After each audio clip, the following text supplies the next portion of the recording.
The two Narcan cabinets are located in a city park and near a bike path. Taylor McAndrew is with Hampshire Hope, a coalition working to reduce the impacts of opiate abuse.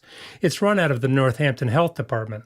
She says the city already offered the boxes indoors in municipal buildings and other locations. The outside boxes are definitely getting more use. Indoor boxes can be limited by the times that building hours are open.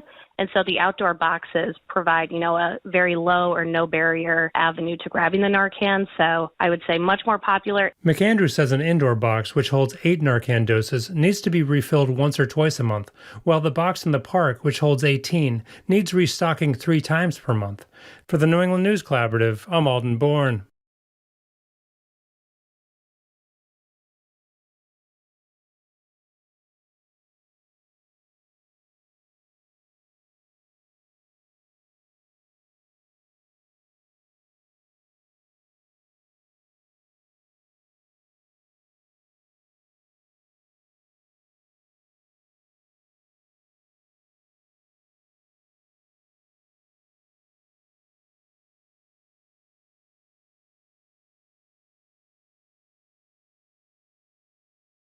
Hey, it's Jim Browdy. I am Marjorie Egan. You are listening to Boston Public Radio, 89.7 GBH. We are broadcasting live from the Boston Public Library, and we are streaming on Facebook.com/GBH News and YouTube.com/GBH News. I am very excited about this. What's up? Well, we've been constantly trashing the MBTA around here. Oh. Despite all that, on Friday, we're going to have a special Ask the General Manager with Phil Eng, who runs the MBTA. We're so thrilled he's going to join us to take our questions and yours. That's 11 to 12 right here in the Boston Public Library on Friday. Good morning, Jim. Hey, we haven't trashed him. There's no reason for him. We haven't trashed him. No, he seems like he's doing a great job. Well, I don't know. I mean, who knows? But in any case, and by the way, next Tuesday at the library, we have that doubleheader. We have Ask the Attorney General, Andrea Campbell's here, and Ask the Mayor, Michelle Wu will be here as well. A parked car was found in the bike lane in Roxbury with a note reading, quote, "I don't care." I'm sorry. Let me try this all over again. "I don't care that I'm in the bike lane. Just go around me." No comment on if it was Marjorie who left the note. I claim innocence. So what? Not guilty. What wheeled vehicle will reign supreme in Greater Boston? Right now, in terms of new infrastructure, bike lanes are winning. Mayor Wu vowed to do more than 9 miles of bike lanes throughout the city this year alone. The lanes themselves are meant to improve safety for cyclists who have to fight for road space with cars.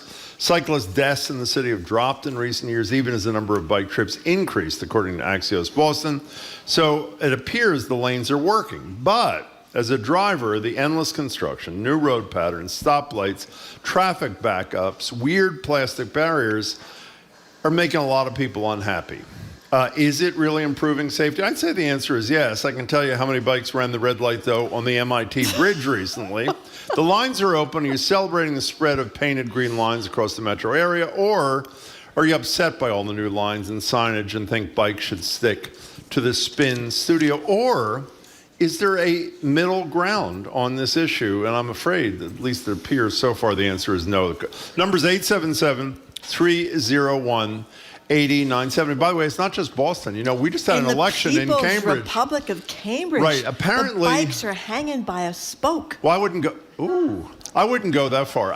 Maybe I would go that far. Apparently, 7 of the 9 city councilors in the existing city council were pro-bike lanes.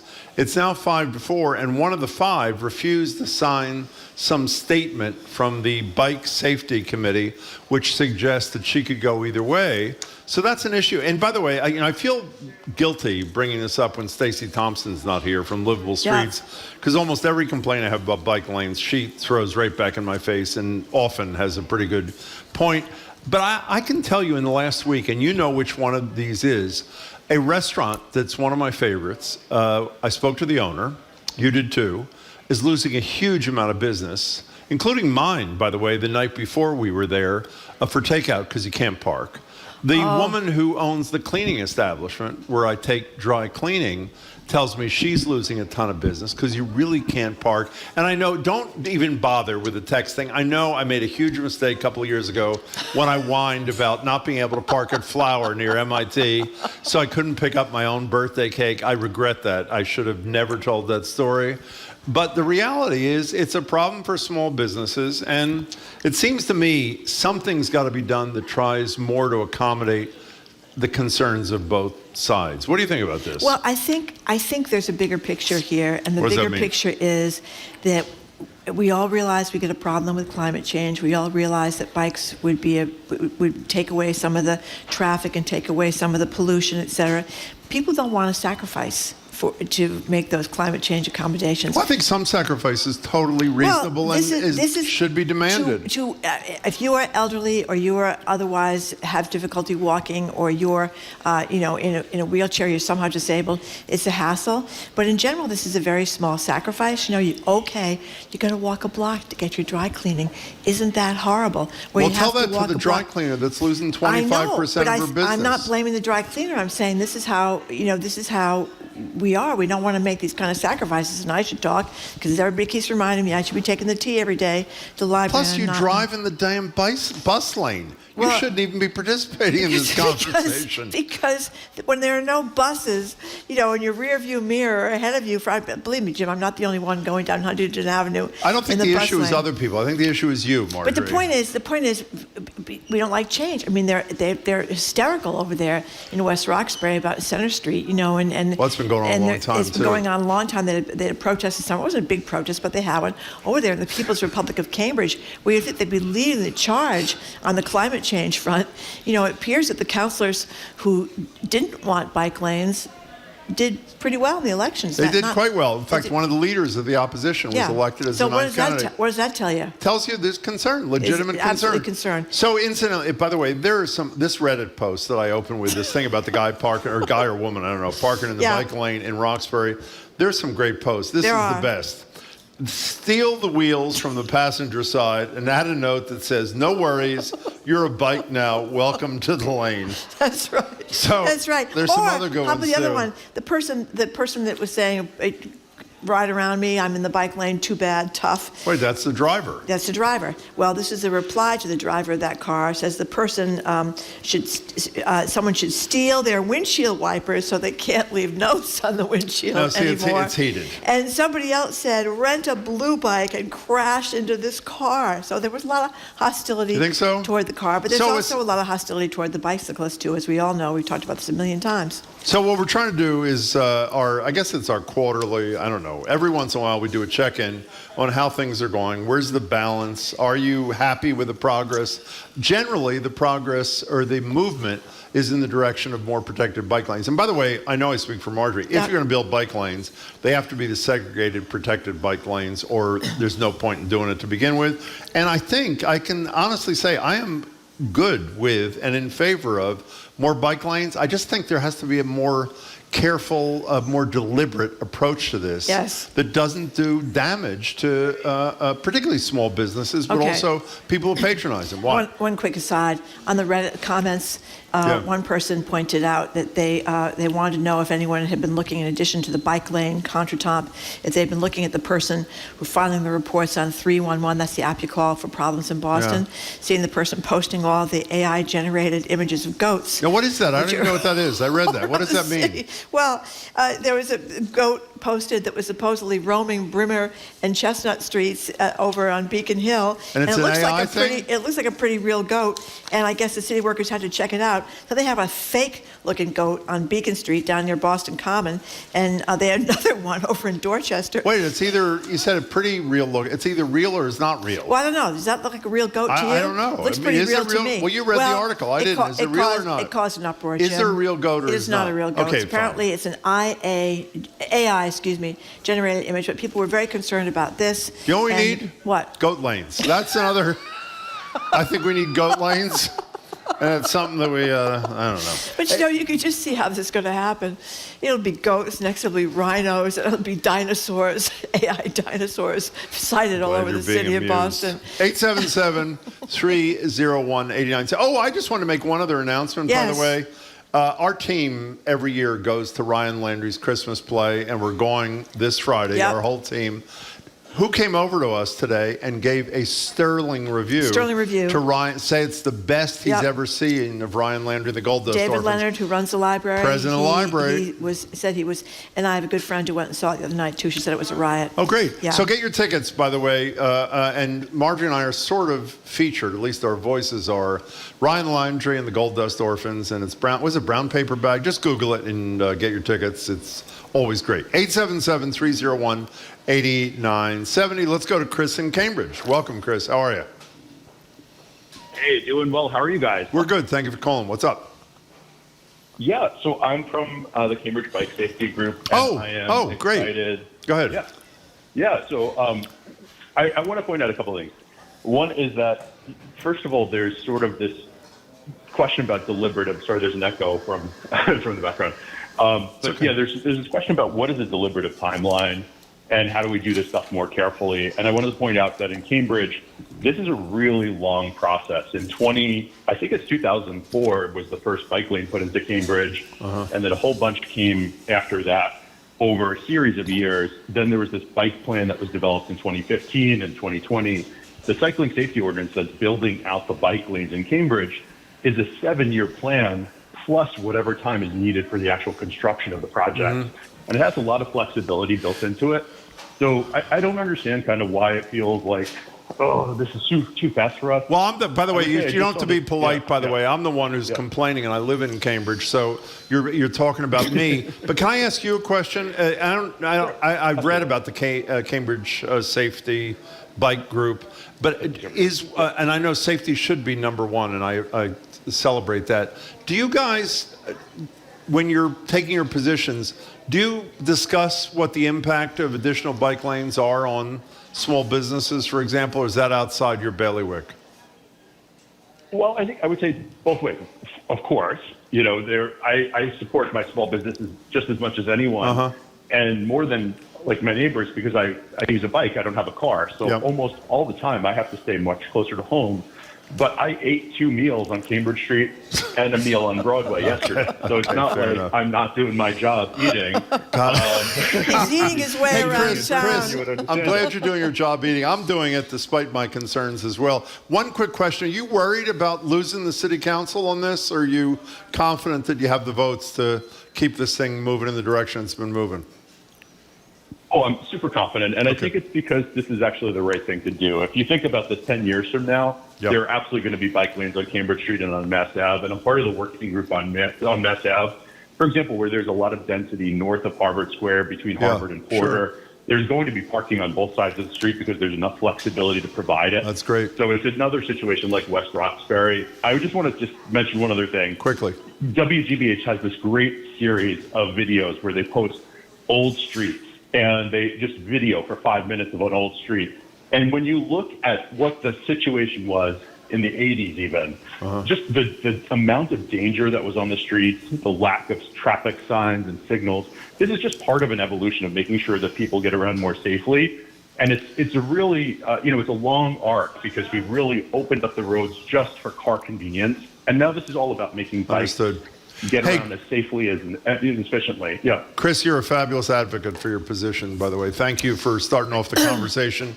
We appreciate it. Chris from the Cambridge Safety Bike Group. Thank you. Yes, thank you, Chris. Now, you have said before that you were concerned about a dry cleaner that was unable to get the dry cleaner business. I've gone to for probably 30 years. Okay, Susan Framingham says she doesn't believe you have any dry cleaning. Well, You've it's ever true. been My clothes to a don't. dry I cleaner. know my clothes don't look. Yeah, pressed she doesn't think that that's really a true I statement. actually do use a dry cleaner. There are other people in my household too, and I take their stuff. Oh, that's very nice just of being you. kind. Yes. And thank you. Nancy from Rhode Island says she thinks that to solve our problem, Boston should be a golf cart only city. What do you think about that?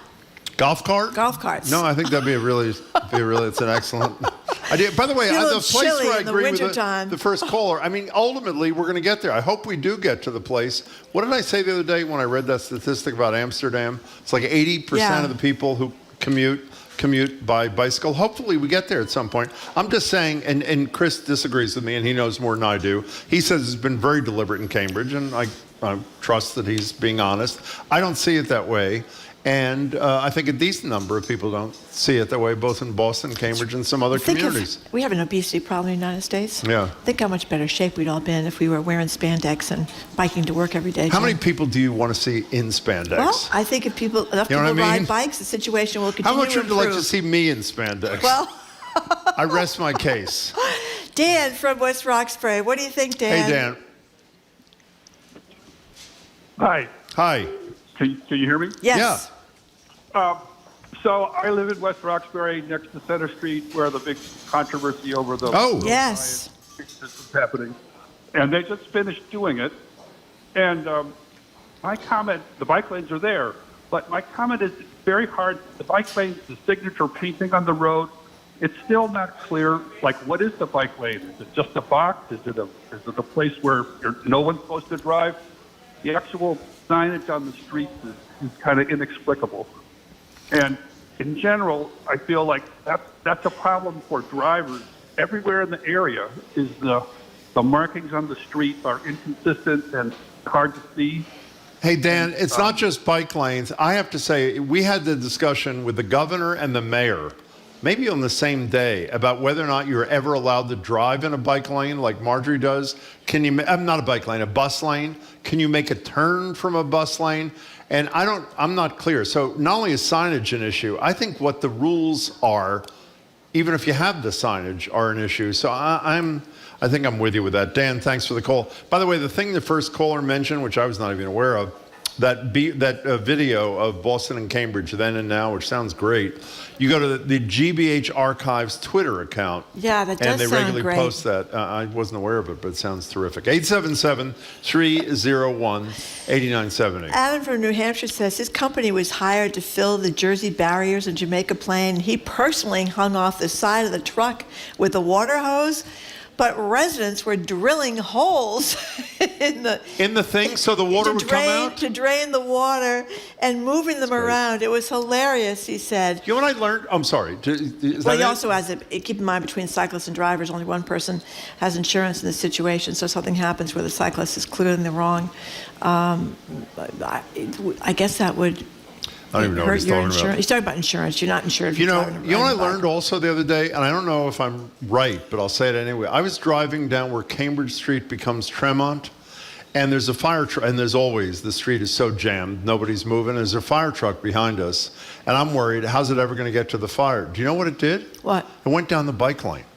And I assumed it couldn't fit in the bike lane, but when it roared past me, the side of the fire truck and the posts were like an inch maybe.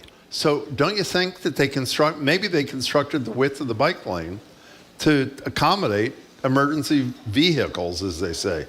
Do you think it's possible? Well, I mean, the fire truck has a huge siren going on, so you would know it was coming, obviously. No, I wasn't worried about that. I was saying I didn't know how they get down the street, but they were able to use a bike lane kind of thing. So, do you understand my point? Yes, I do. I don't either. I do. What? Donna says the other day she decided to suck it up and actually walk a few blocks to get to a store. She said, I actually ended up enjoying the walk. Well, let me ask you another question. For those who say, you said before, clearly older people who are not terribly mobile are the greatest concern. If you're not near the store, you want it, whatever. But if you had a choice, you're pretty fit. If you had a choice between, thank you, Jim. If you had a choice between parking, let's say a half a block from, let's pick a dry cleaner, or 2 blocks from a dry cleaner, unless you had personal loyalty to the person, which would you choose? Well, I would Obviously, rather be you choose the closer one, right? I would rather be closer. But like I said, there's a big brouhaha about the wind farms down the Cape. People are beside themselves. Well, they should shut up. Well, okay, they should shut up. You don't live on the Cape. No, but remember what Bill McKibben said to us about... You're not at the dry cleaners at the Cape, You know what Bill Jim? McKibben said to us like 5 years ago? Do you remember what he said to us? What? He said there's a place, I'm going to get this slightly wrong, but Vermont, there's a place he with the goes to most for peace beautiful and solitude views. in the mountains. If they want to put a wind turbine right smack in the middle of that valley, he's fine with it. But I think the point is that there's a big NIMBYism going on here. People will always say, I'm not against wind farms, or I'm not against bicyclists, and it's always about the inconvenience or the fear that or the view or whatever. I mean, they're in Rhode Island, they're upset about a wind farm from off the coast of Little Compton. It's the same thing as it was. Do you know when Ted anybody Kennedy that's was ever alive. campaigned against the wind farm? Yes, I do. Yes, I do. So do I. It's not Marjorie, by the way, It's so not me. I want to be clear. No. It's not Marjorie. We have to take a break. Okay. Okay, we have to take a break. We do. Anyway, that's the bigger picture, Jim. It is? People don't want to be inconvenienced. Yeah, remember that woman that wrote the book, Naomi Klein? Yeah, we wrote had her that on the book? show, yeah. Yeah, and she basically talked about the fact that's the biggest problem. We do not want to be inconvenienced in the United States of I America. would argue in the grand scheme of things, and this is not to belittle the cycling issue, I would argue wind farms and climate change, whatever you got to do, you got to do. I think you can compromise a little bit more on the cycle versus car front. That's right. Well, I think that's because the bike lanes are coming to Cambridge, where you live, Jim. Maybe. If we were talking There are about wind Worcester, farms you might feel in differently. Inman Square. That's if there's right. a wind farm in Inman Square, it might be a different story. It's a good Okay, point. we're talking about the That's a very good point. continual contretemps between bicyclists and drivers. Stick around. You're listening to Boston Public Radio 89.7. We are broadcasting live from the Boston Public Library, and we are streaming on Facebook.com/GBH News and YouTube.com/GBH News.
Welcome back to Boston Public Radio. Jim Browdy and Marjorie Egan. We're live at the Boston Public Library, streaming at Facebook.com and YouTube.com/GBH News. We're talking about the state of the bike versus the cyclist versus driver issue in a bunch of communities in and around Greater Boston. Now, Jamie is off today. Yes. And despite that, apparently somebody has picked up where he left off. There you are. Here's an AI image of me, that'd be Jim Browdy, riding a bike with what next to me? A goat. A goat, yes. Yeah, I'd love to hear from anybody who's actually been concerned about these AI images of goats, who thought they were actually goats.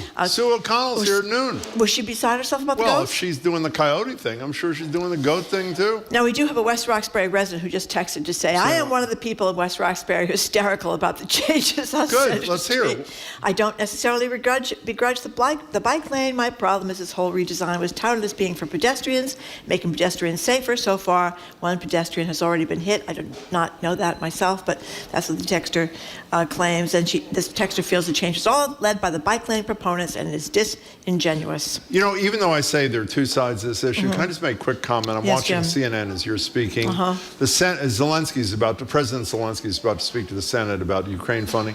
Can you believe the Republicans in the House of Representatives, enough of them, may be opposing funding for Ukraine to continue what they're trying to do to protect their democracy? I mean, how can you sleep at night? Well, you know, Liz Cheney, we always have to say, I don't agree with her on almost anything, has been all around promoting her book. And What'd she say about Ukraine? she just said that the party has gone down the tubes. Well, it has. 147 people are election deniers. They're getting behind this guy Johnson, who is apparently he's a big holier-than-thou Christian guy, but he's willing to douse his principles within a week of coming into office. And she just thinks that they are a bunch of they're not. They've lost their way. Completely. Can I politely say election denier is not strong enough? These Republicans, there are more than 100 of them left, voted to overthrow the government of the United States of America.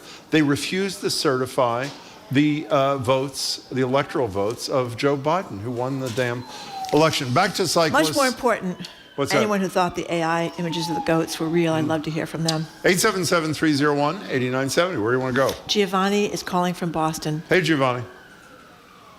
Hi. Hi. Long-time listener, first-time radio.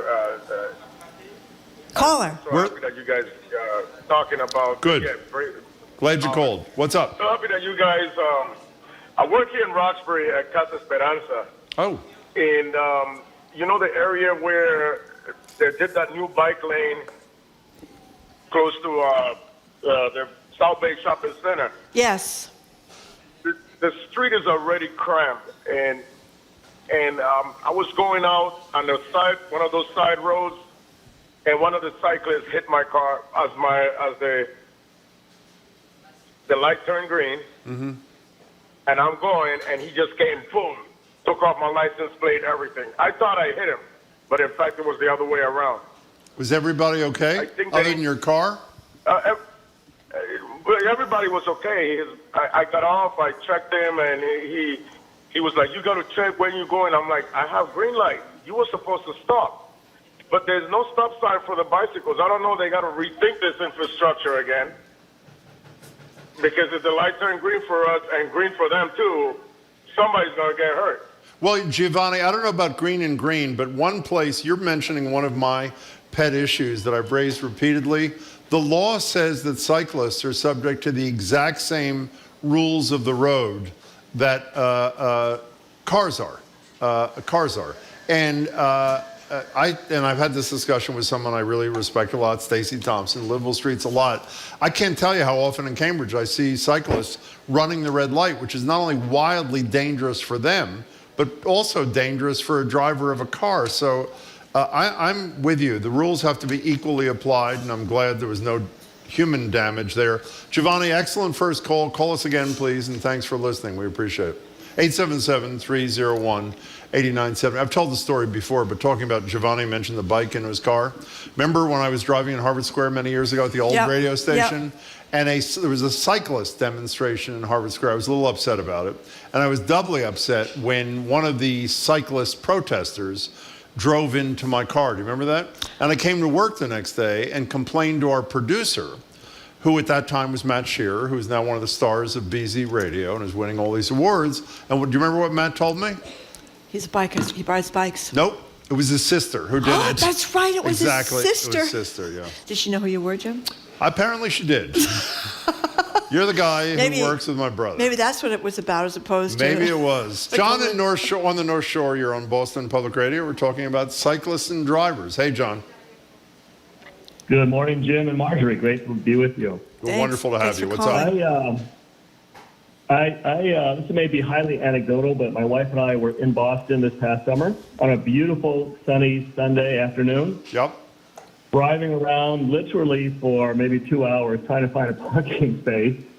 And the traffic was the worst I had seen in many, many years. And we saw not one bicycle being used in the bike lanes. Well, John, I cannot speak to that. The person who should speak to that is the woman who thinks bike lanes should be closed in the winter because nobody rides in the bike lanes at all, according to Marjorie. Are you going to empathize with John here? That no one rides in the bike lanes? Well, he's not only talking about winter. He's talking about whenever he came to town with his wife. The people do ride in the bike lanes. Yeah. They do. I mean, and they shouldn't, and they do, and I see it. No. He's saying the bike lanes weren't... Or John, your point is you couldn't find a space for your car and the bike lanes weren't being used. Is that your point? Correct. The traffic was horrendous, and there was not one bicyclist in the bike lanes. We drove past many of those sections where the bikes just sit there waiting for somebody to come and get them. And they were full. There was not one bike in the bike lane. And this was also the height of, tourist season. And I'm sure that there are some bicyclists occasionally who will use the bike lane. There are. But this seemed like the perfect day where somebody would be using the bike lanes. I applaud the idea of it. I understand theoretically why it's a good idea for all the reasons you both have been talking about. I just don't see people using them.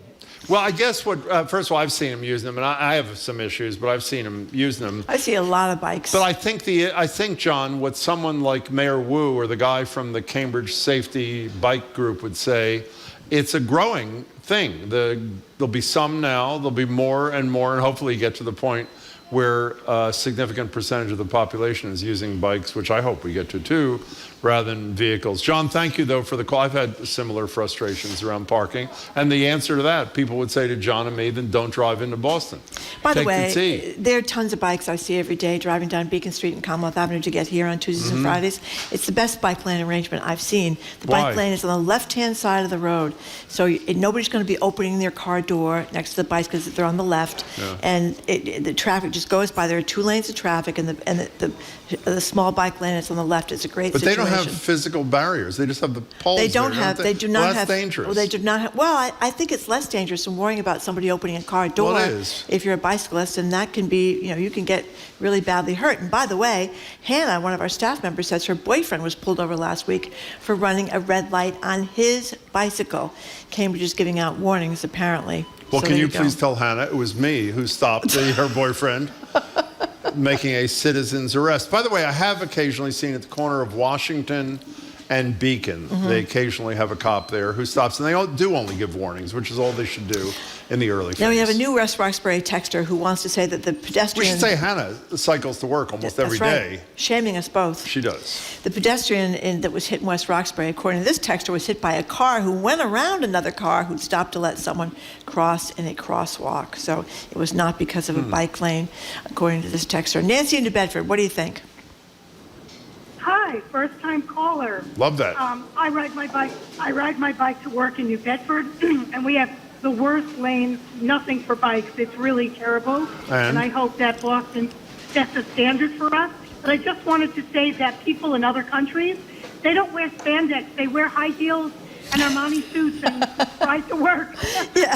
Yeah. You know, in all seriousness, Nancy, I should have said this. Every time I say I was in France, Marjorie makes fun of me, so I'll say it quietly. Last time I was in France, the thing you see that I love is exactly what you talk about. People in work attire. You'll see men in their suits holding a briefcase with one hand if they don't have a little thing behind them with a strap. And women, you're right, in high heels, dressed like they're going to get off their bike and just go to a meeting in the C-suite. And Nancy, I sort of love that. A texter affirmed a while back just what you're saying. This person was in Amsterdam, lived in Amsterdam, and it's a totally normal to bike to work in normal clothing. People have grocery bags and kids and you name it hanging off their bikes.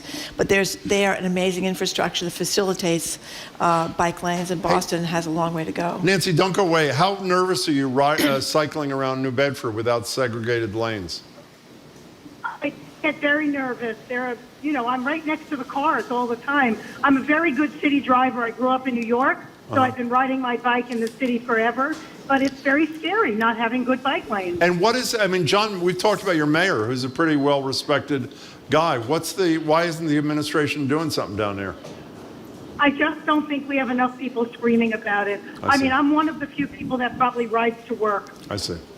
Nancy, we're glad you called for your first time. Do it again. Thank you so much for reaching us. Thank you. Got to take a break, Marjorie. Okay, we have to take a break. Oh, my That's what I goodness. said, yeah. Are we done? We're done. That's correct. We're moving on because up next we're going to talk to Trenny Casey from NBC Sports Boston about those unwatchable New England Patriots. Who would have thought it would come to this?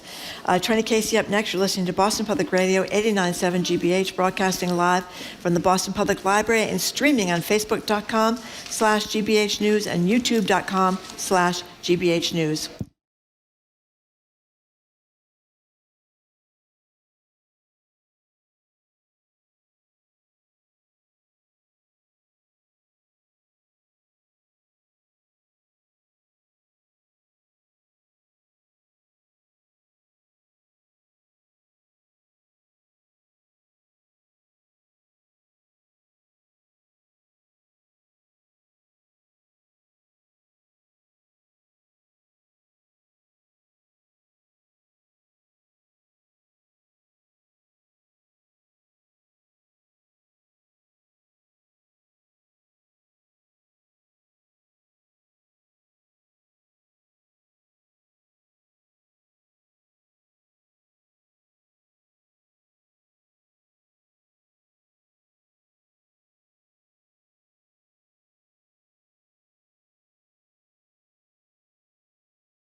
Welcome back to Boston Public Radio. Jim Browdy and Marjorie Regan. We're live at the library, streaming at facebook.com/GBH News, youtube.com/GBH News. Next trip to the library is Friday.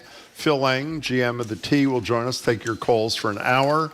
Next Tuesday, we will have both Ask the Attorney General with Andrea Campbell and Ask the Mayor with Michelle Wu. We're joined now, though, by Trenny Casey, anchor and reporter for NBC Sports Boston, and a BPR contributor. Hi, Trenny. Hi, guys. I think I'm getting bumped next Tuesday. You are? I don't know. Oh, you may guys... be. What? You may be. Attorney General and the Mayor? I don't know if we have time for sports. Well, I don't know. I think we might need a little break there and talk some sports right in the middle of that whole discussion. But anyway, boy, it doesn't get any worse for the poor Patriots. Little Bailey Zappi, whatever his name is. He couldn't do it either. Patriots went down in flames. Do we feel bad to call them the poor Patriots, or? Well, you tell me. You're the sports expert. I know they're bumped off of prime time, right? They have been bumped off. I mean, that's really bad. So they've been bumped off Monday Night Football. Like, it's just, I thought they hit rock bottom. When they lost to the Giants and Mac Jones had to be replaced by Bailey Zappi. I was like, it can't get worse than this. Like, this is the absolute end of this, is the bottom of the barrel. And then literally, like, 46 hours later, they were bumped off. The first team ever to be bumped off Monday Night Football. I should add a little asterisk.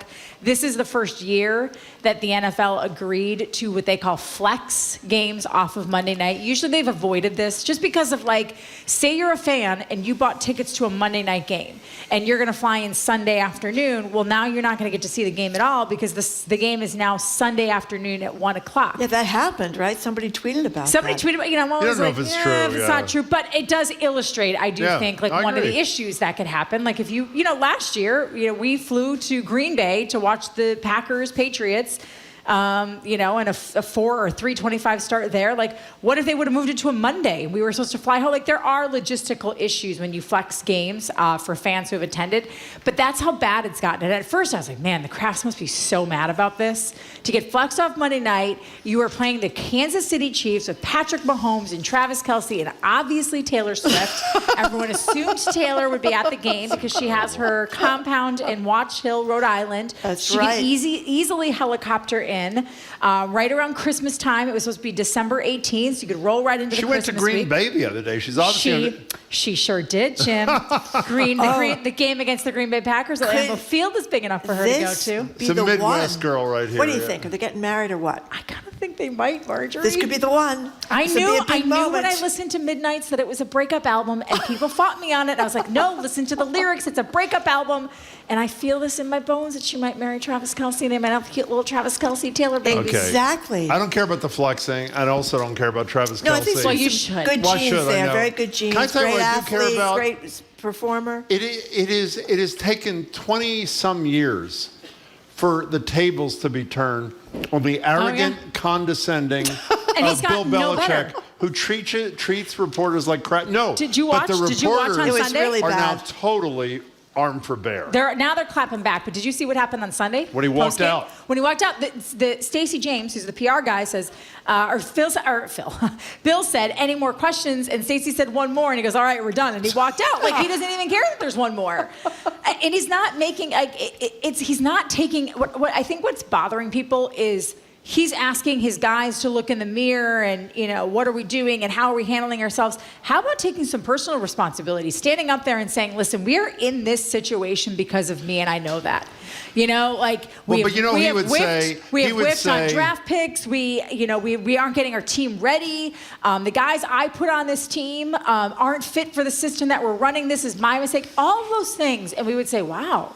Bill Belichick he's taking no responsibility. The cries are getting louder for him to get fired. There's only 5 games remaining, and people now are saying, just let him go. Just let him go. Like, why is he sticking around?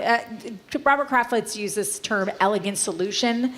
That they're hoping that it's not dramatic, that they can come to some sort of equal footing and Bill Belichick can walk away sort of with some dignity left. But how do you walk away with dignity left after this year? It's an absolute dumpster fire. You know what I didn't know? I guess when you get to be really bad like the Patriots, you get the third string announcers of the game too. Oh, yes, you do, Marjorie. Yeah, you do. The local guys are the regulars, but you mean on the national game? On the national game. So Who's that? They had Spiro Didi. I never even heard of him. Adam Archuleta and Aditi, I can't pronounce her last name. She used to be on NFL Network. Did she make up her stuff, or did she do it? I'm pretty sure that she is a hardcore, truthful reporter. I don't think she made anything up. But I will say now, when I watch sideline reports from certain people, I'm like, well, did they actually tell you that, or just make it up? That was terrible. Well, they are. And by the way, you know, the only other thing I'll say is I occasionally feel bad for the quarterback, both Jones and Zappi. Like, he's threw this 45-yard pass I will say, to that Taekwon whatever, and he drops the damn ball. Jim, it's right in his hands. Do you know where Taekwon Thornton was projected to go in the draft 2 years ago? Late fifth round. Do you know where the Patriots did? I do. They traded up to take him in the second round. He was no good then either. He was no good then either. Just fast. Everybody else knew that this was not, like, he would need some seasoning. You do not waste. They could have waited and drafted a better, like. It's just unbelievable to me. And when people fight Mike Reese, I love Mike Reese. He's like the nicest guy. But he went on 90.5 The Sports Hub yesterday morning and said he thinks the Kraft should consider sticking with Bill Belichick again next year. And I'm like, out of loyalty. And I'm like, what? There is no loyalty. Like, loyalty is, there's no place for it in business. He has run his course here. He has run this team into the ground. And I will argue, people get mad about it. Oh, well, look what he did, you know, for the last 20 years, 6 Super Bowls. Well, what has he done the last 4? And what has he done to the roster, even at the end of Tom Brady's tenure here? He did not put good offensive linemen around Tom Brady. He did not put good receivers around Tom Brady. And Tom Brady got fed up with it, was like, peace out, I'm going to Tampa. And he has continued to manage the team that way because he wants to think that it's still 1992 and you can ground and pound and run the ball and win with defense. You cannot win that way anymore in the NFL. We're talking to Trenny Casey. So speaking of Taylor Swift, apparently Jonathan Kraft, son of Bob Kraft, announced... Robert Kraft to you. Robert Kraft, excuse me. Mr. Kraft. Mr. Kraft, okay. Yes. I stand corrected on 2 counts. In any case, Jonathan was talking about the Army-Navy game that's coming to Gillette Stadium, and he says, I can tell you that the ticket demand for the Army-Navy game is greater than any AFC championship game that we've hosted here, and even greater than the demand for Taylor Swift. Lies. It's just not true. It's just not true. We looked up the prices. You did? The get-in price right now is like $300 and some for Tuesday's game. Do you know the get-in price for Taylor Swift, like hours before the game, obstructed seats way up in the nosebleeds, anywhere between $850 and $1,200. So Jonathan, do not tell me that there's anything that is more popular that has happened at Gillette Stadium this year other than Beyonce and Taylor Swift. Having I just said love that, it. by the way, I love it. But either way, it is coming. great. It's great because it usually takes place in Philadelphia. They usually play it where at the Link at Lincoln Financial Field where the Eagles play. But they have decided to put it on a rotation this year up and down the East Coast. So the Patriots at Gillette Stadium get it this year. It's either DC or New York next year, and then the other one the year after, and then back to Philly. So they're kind of doing more of a rotation. ESPN's College Game Day is going to be on site at Gillette Stadium this weekend. So it's great. It's a game that is dripping in honor and privilege and tradition. I make fun of that. It's not the hottest ticket. I mean, I just think that's a little bit hyperbole. Well, they're not really great teams, right? Oh, that has nothing. I think people. It's the tradition. It's the tradition and the military. Yes. I think one of them really is good, actually. Are they? I mean, they're not like Alabama good. Yeah, no, but it's not bad football. I think one of them has a really good record or something. But in any case, it's not about that. It's about the tradition. And But there's some really great. moving quotes in some of these pieces from some of the players, which really... Read one or two. I can't find one. Okay, good. Now, let's but read she remembers reading them. I let's remember talk about reading them. a quote instead from the head of BET, which you alerted us to. I really like this a lot. Tell us about her. So the president of BET was just doing an interview at like a business conference or something, and she was asked about more females in C-suites and leaders, and she went on to talk about the importance of involving women and this is an important distinction, not just in sports, in team sports. Yeah. And that being involved in team sports is a privilege that many young boys get, but not many young girls get. And when you have that experience, you learn how to, and I thought this was the best little anecdote she put out there, because this is, I think, a stereotype among women for a reason. We have a hard time arguing and then just putting it aside, right? Whereas as men who play team sports, you might battle it out on the football field or the basketball court, the hockey ice. You might get in a fight with your teammate, but then when you come off the ice, It's like a handshake and you move on. And I think women who played team sports, and I'm particularly thinking of something like basketball or soccer, you might give somebody an elbow or a shove on the court, but afterwards you're able to still work together as either a teammate or the opposition. Yeah. And that builds a skill set that she is saying would be really valuable to young girls. And so she encourages people to put their young girls in soccer, basketball, I'm trying to think of some other like very team-oriented sports flag football, Field hockey. field hockey, That's right. Regular hockey. regular hockey. Yeah. Well, you know, it's also interesting when you talk about things like Springsteen's Glory Days. It's not individual sports that guys, for the most part, talk about Gravitate excelling towards. at. Yeah. No, when they're older. I mean, like middle age or whatever. It's saying that they talk about the teams and you know being in the locker room with the guys and that. Did you play sports in high school? I was on the pom-pom squad. You were in the pom-pom I was captain squad. of my How good pom-pom were you? squad. I was captain my senior year. She was go. the coach, whatever you call it, the Cheerleader, we call cheerleader that. squad. Yeah. Nice. But I did play volleyball. It was a stellar career. Brief. You but never stellar. told me Brief but that. stellar. Yeah, You I was were- on the volleyball team. I mean, listen. Did you play with George Santos? Or you I did? was going to say, unlike George Sanders, I was actually on the team. Yeah. Were you any good? You were a pretty good no, athlete. I was terrible. And I was stood next to a woman who was like 6'1", and she had these really long arms. I never got a shot the entire time I was there. I tried to play volleyball. I wasn't. I'm not great. My hand-eye coordination, I can fully admit this, is not my strong suit.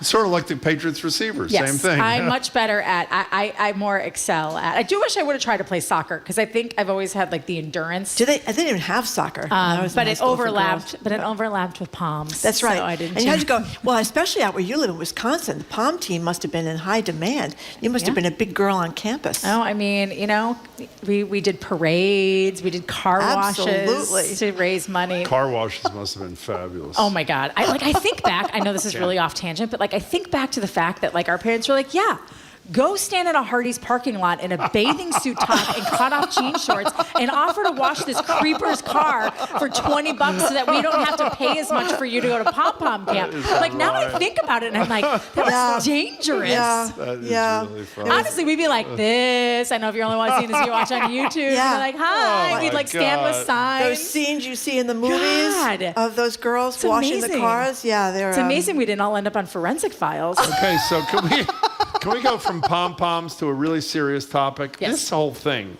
with Sports Illustrated, which for at least Oh, the AI? most of my Yes. lifetime... I forgot to even send this to you guys, Sports but yeah. Illustrated, for those who are not big sports fans, this was the publication Oh, when we were for kids. decades Yeah, and decades. everybody and got decades. it. You waited until it came in your mailbox, and even though the company that owns it is denying it, there's a credible case to be made. Not only are they doing AI reporting, they're creating images of people who Fake don't exist reporters. and bios for people who don't exist.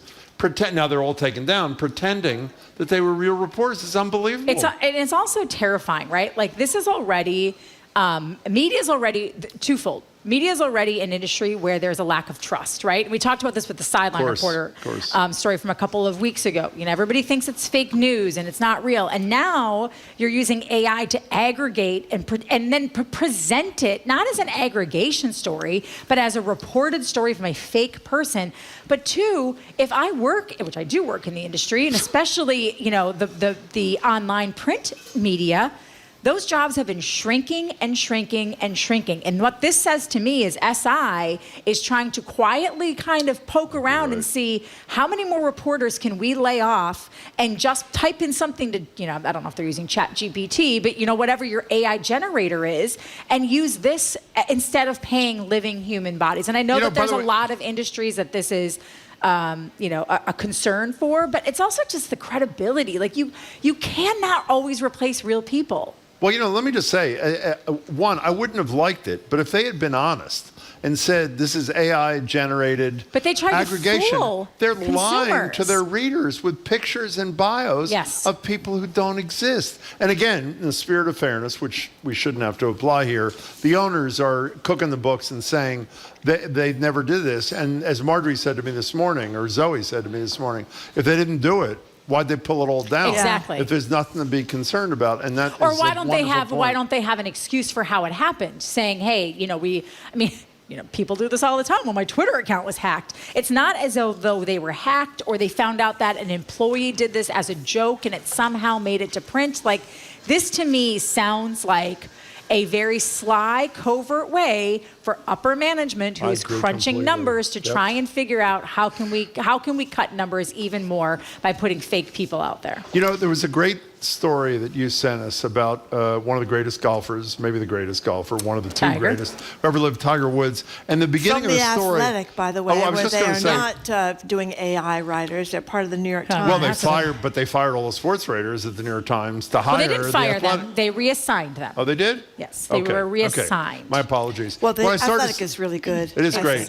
And that is the sports stuff, as you said, for the New York Times now. The thing that's great about the story, and I'm so glad they wrote it this way, they're talking about some tournament that it's in the Bahamas. Basically, he runs. It's a tournament for like the high-end golf. They have some of the greatest, the number one, number two rank, the winners of majors. Yeah. But the golfer who I think is ranked 1,438th or something in the world is Tiger Woods. 1328. And that's all that anybody cares about. I mean, it's really amazing. But I thought what was interesting about this story, and it didn't go into great detail, is that Tiger Woods is, I think he's a year older than me. So he's 47, about to be 48 years old. So he's on the tail end of his golf career. And they talk about in this article about how his sort of next venture in golf is trying to save golf. And we talk about this all the time on this show, he was a big he was against live golf. He was offered $1 billion to go to the Saudi Golf League, and he said absolutely not. He is actually, the golfers have requested and he had been granted a seat for him on the PGA board because he and Rory McIlroy were so angry when the PGA went behind their back and brokered a deal with live. So he is now on this board. He's trying to use, and listen, he's a complicated person in sports, right? What happened with his wife, the addiction, the accident a few years ago. He is by no means is he a perfect individual, but at least in terms of what he's trying to do with golf, he is trying to keep it as pure as a sport can be and not let it get completely tainted by foreign money that is tied to horrific human rights. Well, there's another interesting part of this, though. The guy almost lost his leg in this accident, and now he believes with his reconstructed leg, he'll be able to play at least once a month. And by the way, pro golfers in tournaments can't use carts or whatever they're called, walking 18 holes and playing. It's amazing. But you straightened us out on the PGA, which I was not aware of, that if you come in 90th or you don't make the cut, you don't get paid. You don't get paid. Well, you don't get anything? You got to make the cut to get paid. Yes. I didn't know that. I think they've got to reform themselves, and there's got to be some reasonable base pay for people who are in the PGA. Well, that's what Live is. Live says, hey, you don't have to win. Right. You just have to play on our tour, and we will. And that's why a lot of these golfers who have maybe not excelled to the level that they thought they could in the PGA, or golfers who are past their prime, or just could never really make it on the PGA Tour. And listen, I know you look at it and you say, "Oh, you make the cut, poor you. You make $50,000 for finishing, 115th after the cut," but you still have to pay for your golf coach and your caddies. And your caddy. You have to pay your caddy part of that money. You have to pay your own travel. It's not like the PGA is paying for everything for you. They pay for the hotel? I honestly don't know that for sure. And you know what else I wonder too? Whether similar you just in tennis, have to depend, which is why the Saudis are going after tennis. Unless you are not an independently wealthy young 20-year-old golfer, you're going to get sponsors and people most do. Going to be able to pay for you, and then when you don't win 2 tournaments in a row, they probably say, "See you later." Well, for minor league baseball players, I'm totally supportive of getting something regardless. Minor league baseball players, until and if they make it, are making what, $18,000 a year. The only ones who get a little seed money are if you are a first, maybe a second round pick, and you get a big signing bonus. Then you might have $3-4 million in the bank. But goodness only knows what you do with that. And by the way, with the sponsorships too, Marjorie, you might get a sponsorship, but a sponsorship that the 99th ranked golf, not even 99th, 199th ranked golfer gets versus a type of sponsorship that they see what a Tiger could be or Rory McIlroy could grow to be a Jordan Spieth. I mean, you may only get gear. You might not even get or Yeah. you might get like gear and $10,000 a year. It might not be livable. Before you go, people want to know where the car wash will be and what time. We will let everybody know. You'll put it on Twitter? Well, you know what? We'll wear I don't know if did you see the guy with the frozen cheese head on Sunday night? Yes. We'll have those on. But we can handle it. It's great. Okay. We'll look Honestly, my forward to it. Nice to parents. see you, Shannon. With NBC Sports Boston, anchor and reporter Trini Casey. Coming up after the new news, we're joined by media maven Sue O'Connell. You're listening to Boston Public Radio 89.7. Sue's going to talk to us rumors of a third-party candidacy by, yes, conservative Republican Liz Cheney. That's next. Boston Public Radio, broadcasting live from the Boston Public Library.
Harvard President Claudine Gay and MIT President Sally Kornbluth faced tough questions from Republicans on the House Education and Workforce Committee, who accused them of denying Jewish students a safe learning environment.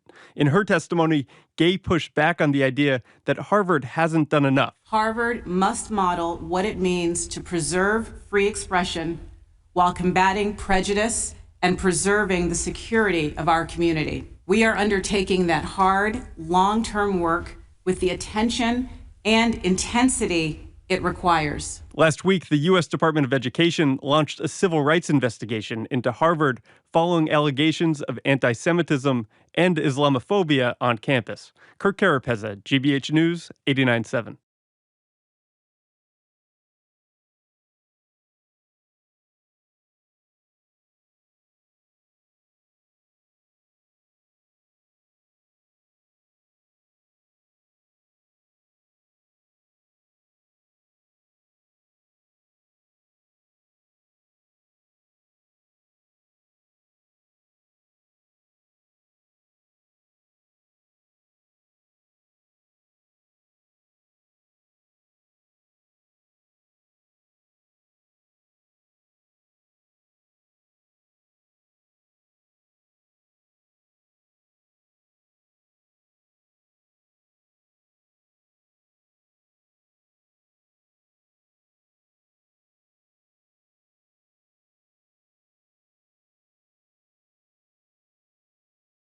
He's Jim Browdy. I am Marjorie Egan. Welcome to hour number 2 of Boston Public Radio, broadcasting live from the Boston Public Library and streaming on Facebook.com/GBH News and YouTube.com/GBH News. We're going to be very excited on Friday to welcome Philip Ang, who runs the MBTA, for an entire hour, taking our questions and yours.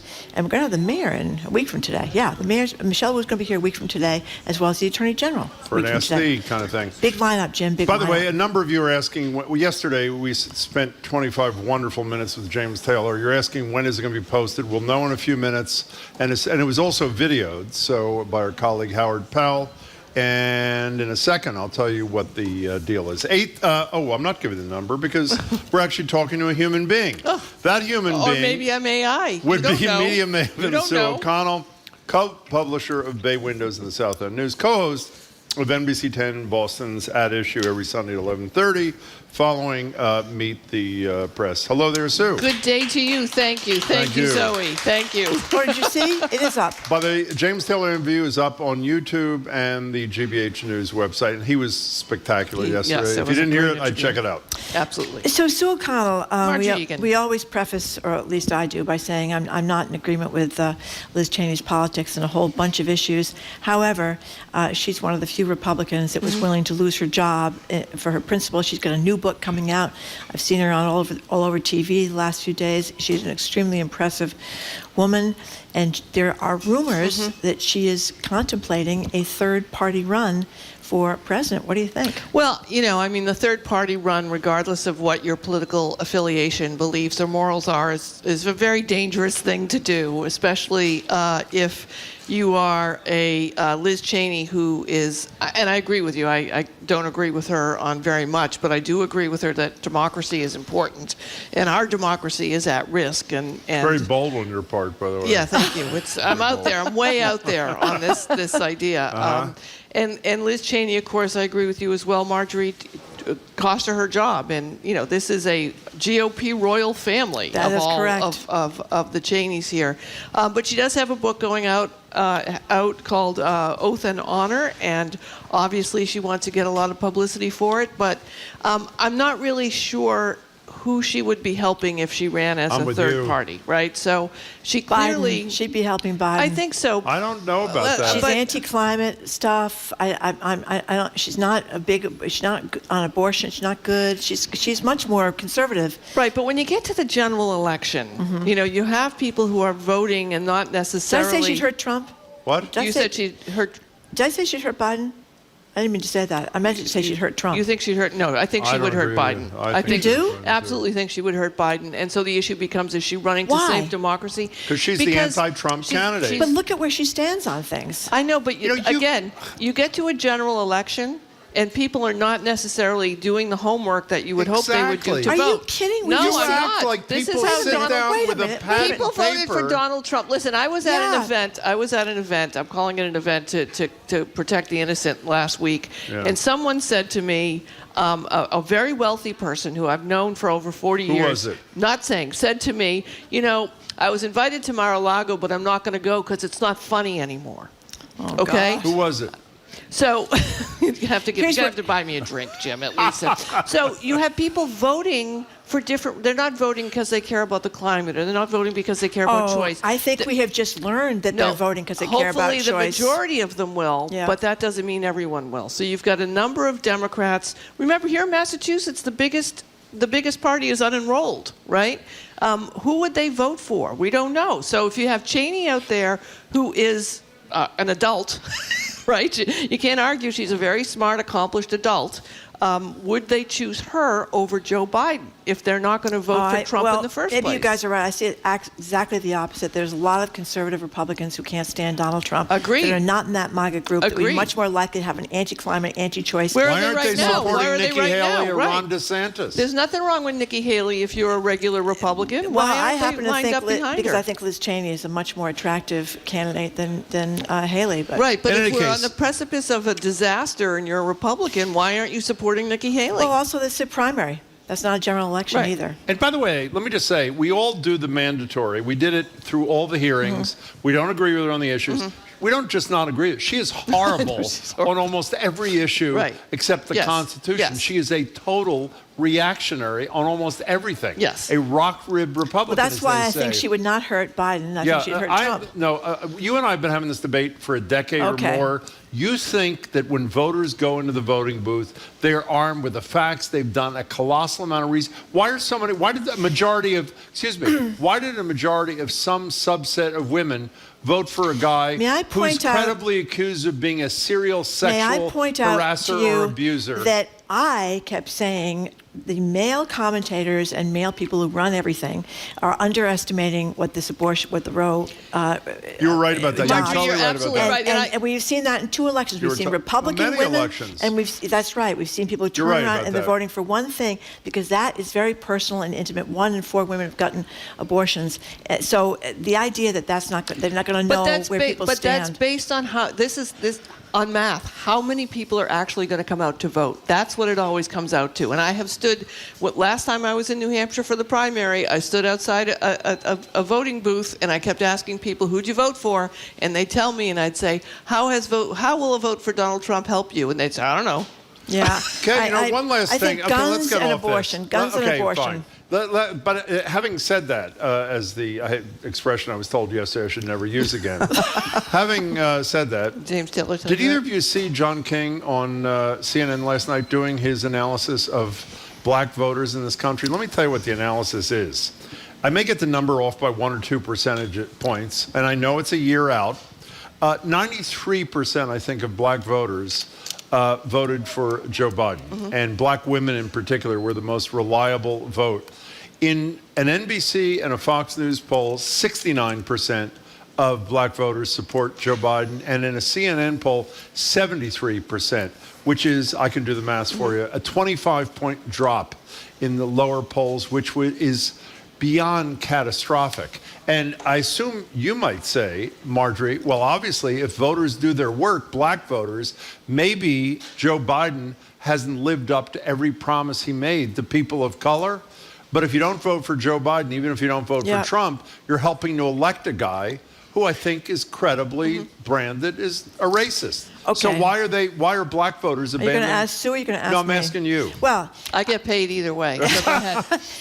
here's my hopeful theory. They're all going to come home. And I could be wrong. No, but Aston Herndon does a great podcast for the New York Times, and he interviewed his entire family. He's a black guy. He interviewed his entire family on Thanksgiving. It was very clever, but then he went out beyond that to talk to other African-American voters, and a lot of them are disgusted with Trump, some of them on social issues, trans stuff, actually. There's the black church has not been that big until recently, or I don't even know if they say they are now in gay rights. You would know better than I do.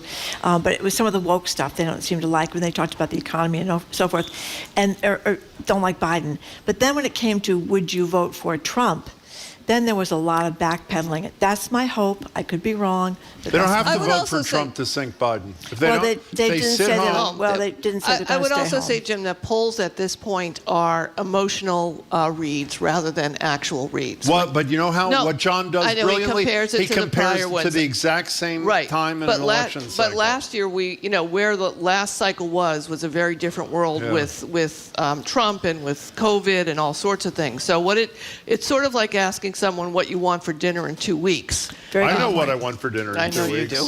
I do. We're talking to Sue. Can we skip Newsom and DeSantis and ask another question? Sure, Marjorie. Yeah, I know. I was looking for the name of his podcast. Okay, it's called fine. The Run Up. It's a very good political podcast. Let me just say this.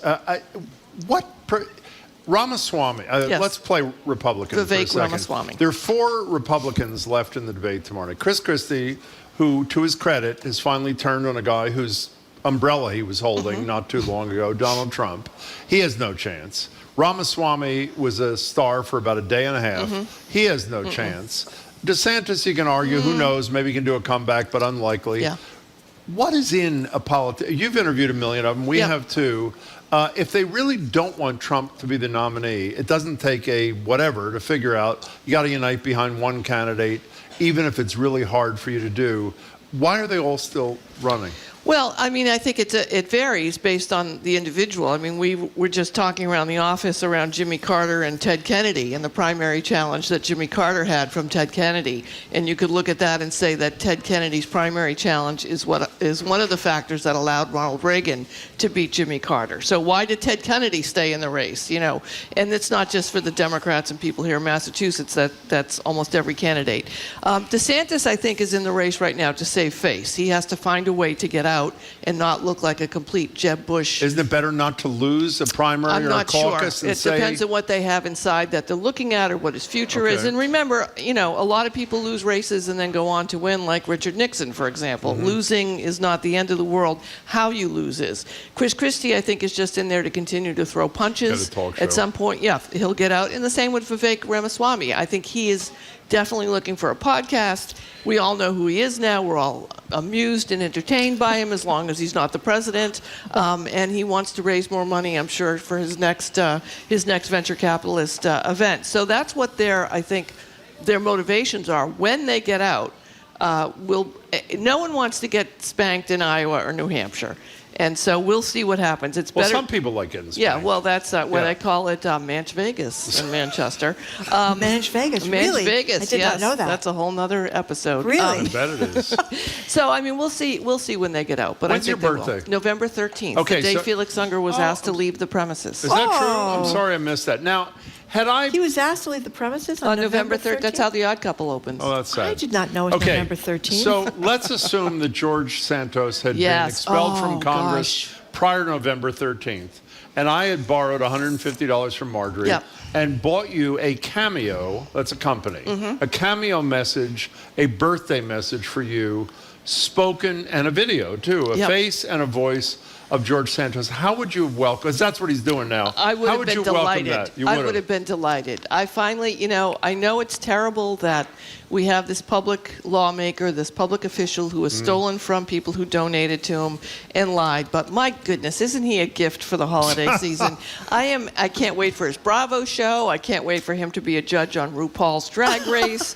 We are going to have George Santos with us for the rest of our lives. And once he's out of the public, taking our money and trying to make laws, I think we can all live with him. Well, he has to get out of jail him. first. Well, the jail thing, I mean, really, how much do we think he's really going to serve? I think and that he hasn't actually kept people from being on The Real Housewives. That's a very good Lots point. of people are in jail and they go right back on. Do you know what member of Congress paid for a Cameo? Who? Fetterman. He did. John Fetterman from Pennsylvania paid Santos to record one for another guy who may go to jail, New Jersey Senator Bob Menendez. Here's what Fetterman paid for.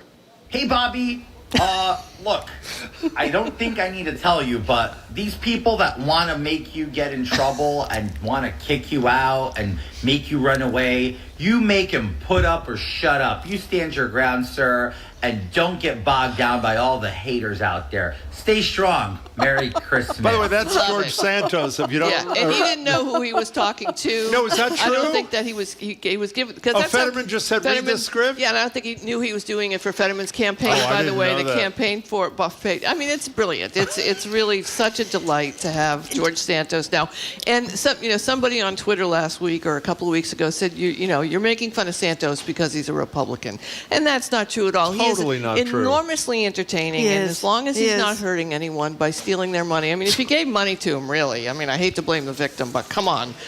So there you go. Do you know Did you what, mention? sorry. Did you mention the Newsom debate when I was looking up? No, I something? skipped it. We skipped that. If you want to do it, it's fine. Well, I just wondered what you make of it. I mean, Newsom, the governor of California, is a great hope for some of the Democratic Party. Obviously, he's much younger than Joe Biden and very progressive. As are all of we. As Much are all younger of we. than- That is true. Speak for yourself. But Jim, who watched the whole thing, Yeah. was underwhelmed by. By the way, we Newsom's should say he was debating performance. DeSantis. Yeah. DeSantis, yeah. I watched it the next day. I didn't watch it live. Listen, I am all for these debates. I know Ramaswamy debated someone up in New Hampshire. I I didn't know forget that. a couple of weeks ago, about a month or so ago. The Edward Kennedy Institute holds these debates on a somewhat regular basis. Events. I think they had Andy Oh, yeah, Card, that's right. who debated Bernie Sanders. I think the idea of debating policy and values of your party is really a good thing. I thought this was... It's like a one-liner thing, Yeah, right? it was a spectacle. I mean, Yeah. it wasn't really helpful, but I think, again, this sort of feeds to DeSantis. If you can't beat the guy who's not running for president in a debate, you really don't have a future. And I think that this does mean that, Gavin Newsom is the future of the Democratic Party. So since you mentioned it, here is a little bit of the Newsom-DeSantis debate. This clip, the focus was immigration. Here it is. Joe Biden is sitting on his hands. He refuses to take care of the border. He refuses to hold the drug cartels accountable. This is the vision of Biden, Harris, Newsom. I support border security. I think the asylum system is broken. I'm the only guy here that's a border state governor. You're trolling folks and trying to find migrants to play political games to try to get some news and attention so you can out-Trump Trump. And by the way, how's that going for you, Ron? You're down 41 points in your own home state. That was pretty good. No, that was that good. was pretty good. And look at DeSantis. I haven't met DeSantis, but my colleagues who have say in person, he's very personable and he's a nice guy.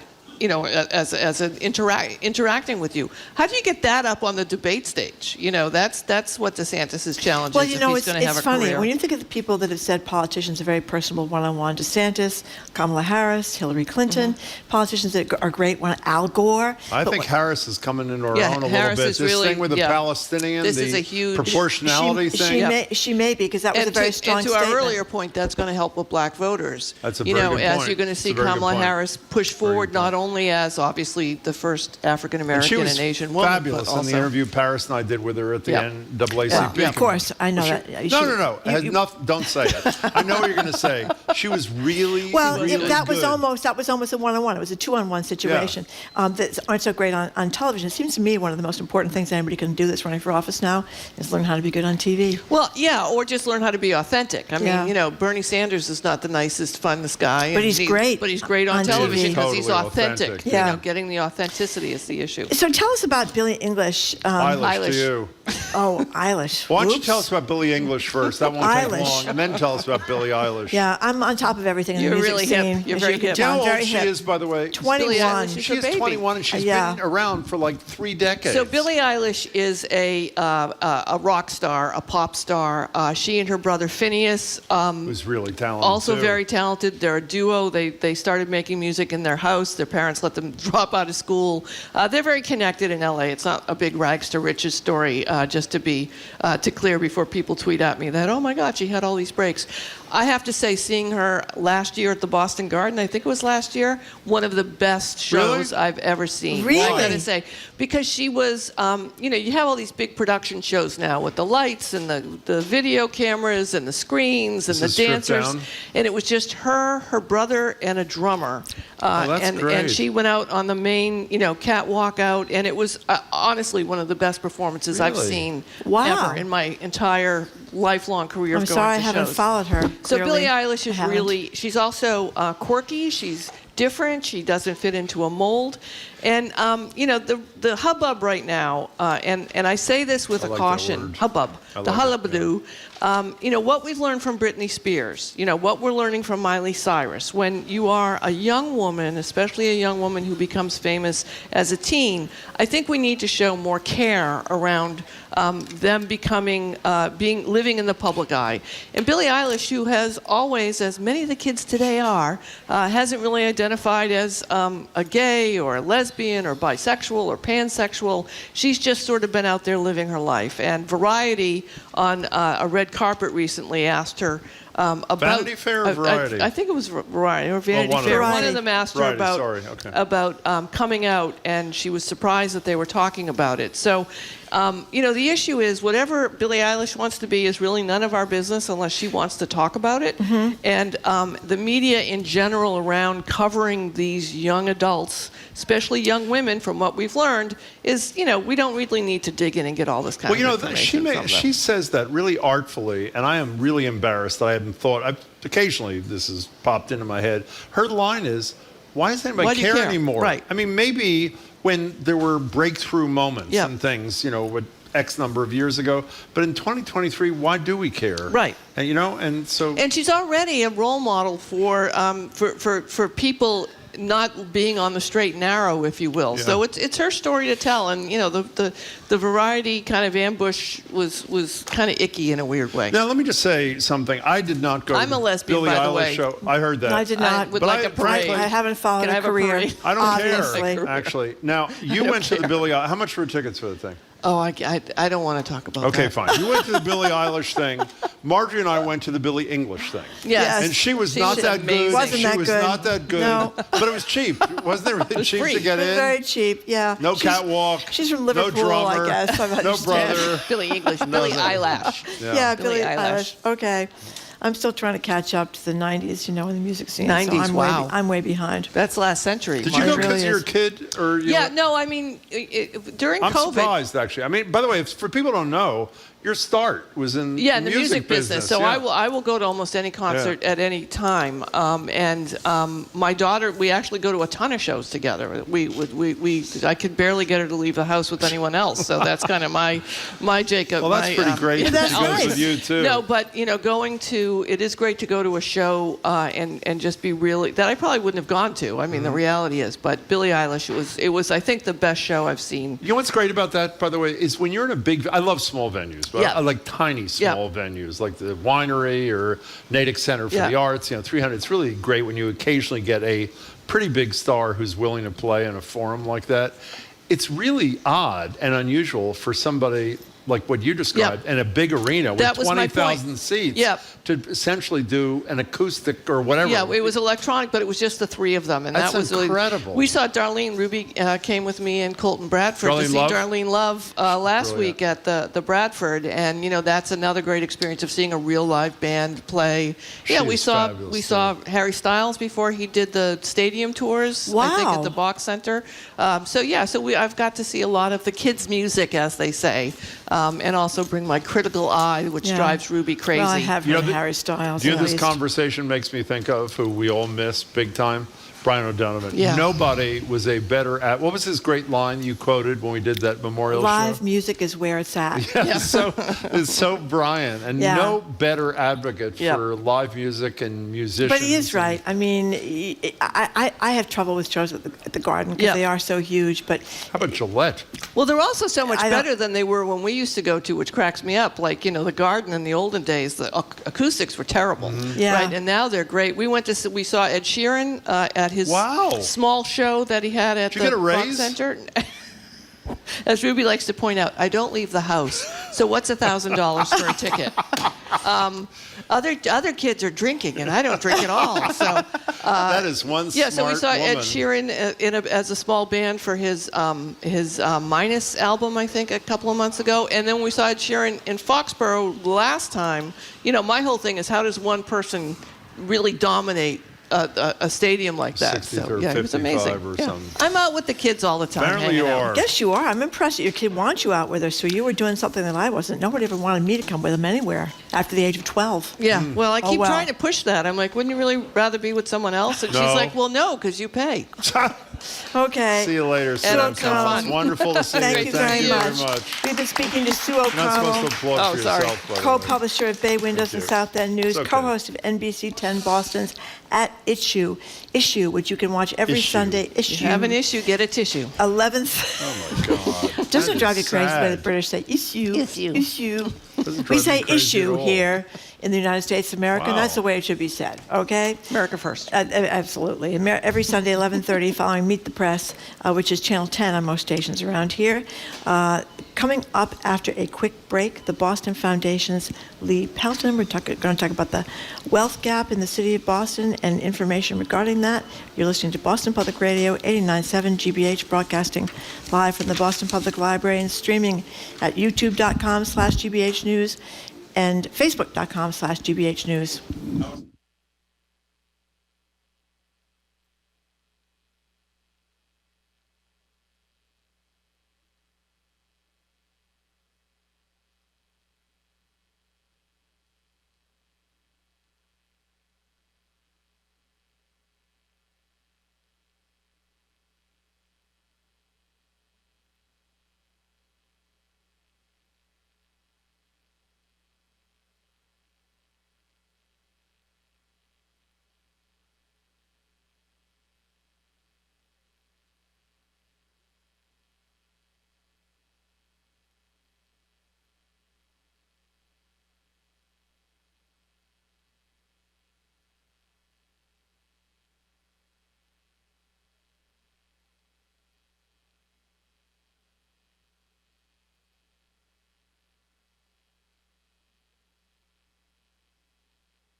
Welcome back to Boston Public Radio. Jim Browdy and Marge Regan live from the library, streaming at facebook.com/GBH News, youtube.com/GBH News. Friday, we're really excited about this. Phil Ang, the GM of the T, is not only going to join us, he's going to join us for an hour and take your calls, which is bold and important. Next Tuesday, we have two Ask These. The Attorney General, Andrea Campbell, will be here for an hour taking your calls and questions.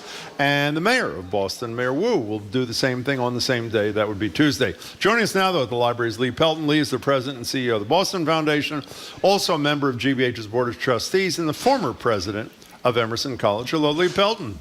Good afternoon. Nice to see you. See you. Big takeout on you in Boston Magazine by Benjamin Cassidy, in which case you are called stylish, erudite, and cool, Lee Pelton. So there you go. Elegant duds and outward ease. I love the way he described you there. But in a serious note, he talked about what you're going to get to in a few minutes, a piece you wrote after George Floyd was murdered. Your essay, America is on Fire. But you also, this was mostly about the wealth gap problem here. So what was the thrust of what you were talking about? Well, as you probably know, I mean, there's been a lot of discussion nationally and in our state, of course, around the racial wealth gap. And there have been a lot of efforts and a lot of different ways in which people are approaching this gap. You know, as I've said before, closing the racial wealth gap provides prosperity for all of us. And there's an estimate that the United States economy has lost about $17 trillion over the last 20 years for the failure to close the racial wealth gap. And if we could close the racial wealth gap by snapping our fingers in the Commonwealth, it would add about $26 billion to our economy over the next 5 years. So you can imagine, close the racial wealth gap, that means more taxes, more prosperity, and so on. So it lifts all boats. It's not just for one group. So as I said, there have been a lot of different ways to approach this. At TBF, we've approached it in a really narrow but I think effective way, which is by efforts to boost home ownership among folks of color and folks at the lower end of the socioeconomic scale. And so we're going to do our very best to boost home ownership. beginning with down payment assistance programs. That is to say that we will provide additional funding to those organizations that already provide down payment assistance programs. And so we want to invest several million dollars in this effort to produce, we hope, over a period of time, a significant increase in equity. I'm sorry, you go ahead. No, well, there are other ways. I mean, there are, business equity programs and providing, access to capital to folks in certain neighborhoods. And, Jalen Brown has talked about, Black Wall Street, and I and some others are meeting with him next week. Oh, you are? To talk about that. Have you met him before?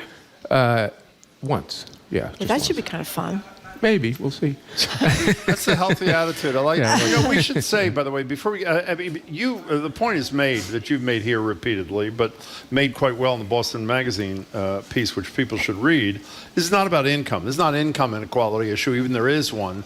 It's a wealth inequality issue, and that's really important for people to understand. And the statistics that I know are in your housing report card that's just been released show the home ownership rates of people of color versus white families in this community are exponentially lower. The inability to get access to capital for small business people of color, I know you've documented, really low. And what you told us about a year ago, for those who haven't heard you every month with us, you are leading a multi-organization effort to update the numbers that everybody has memorized from the Federal Reserve report from 2015. $247,000 the average wealth of a white family, $8 the average wealth of a black family. And by the way, it goes into Latino groups too, even though we don't talk about it quite so much. But you're doing it not only more broadly, but more comprehensively. Describe what this, when this comes out, what it will tell us that the 2015 study did not tell us. Oh, I see. So you're referring, so when it was called the Fed 2015 Colorful Wealth Report. Right. At that point, it was $225,000 versus $8, so $25,000 of net wealth for white households and $8 for black households. And then it was updated recently. It was at $247,000 for white households and still $8 for black households. And so we have asked the feds to broaden their scope, and the previous scope was, I think it was fairly, it was focused and narrow, and so we want to include many other groups in this study, so we'll see what the results will produce. It's going to take about 3 years, maybe 4 years, to do all the work to get this done, because they have to, it relies on a lot of census data and those sorts of things, and it will be issued in a lot of different languages. Within these groups, there's enormous diversity. I mean, there's enormous diversity in the Asian American group. There's enormous diversity in the Latinx and Hispanic communities, and so this study will try to capture some of that diversity in its reporting. So it'll be more comprehensive and broader in its scope. One of the things, speaking of small businesses, that one of the most eye-opening discussions we had during the NAACP convention was with two local black business owners. One of them did a chauffeuring service and was dealing with all the transportation, never had a contract that big.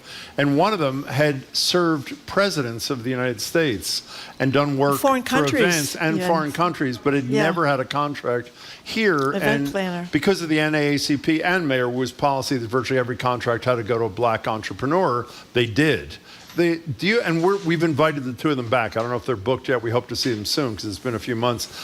The hope was that would not just be a one-week deal, and we'll talk to Michael Curry about it too, but that it would be an impetus for change here. Do you have any indication that the impact of that convention and what was done there has lasting impact, or was it a one-and-done kind of thing? I don't want to say it's a one and done, but I think they still have work to do. Excuse me. small businesses are the lifeblood of this country. In the Commonwealth, there's 720,000 small businesses, and they account for about 45% of the workforce in the Commonwealth. So they're very significant, and as you say, part of the issue is having access to capital.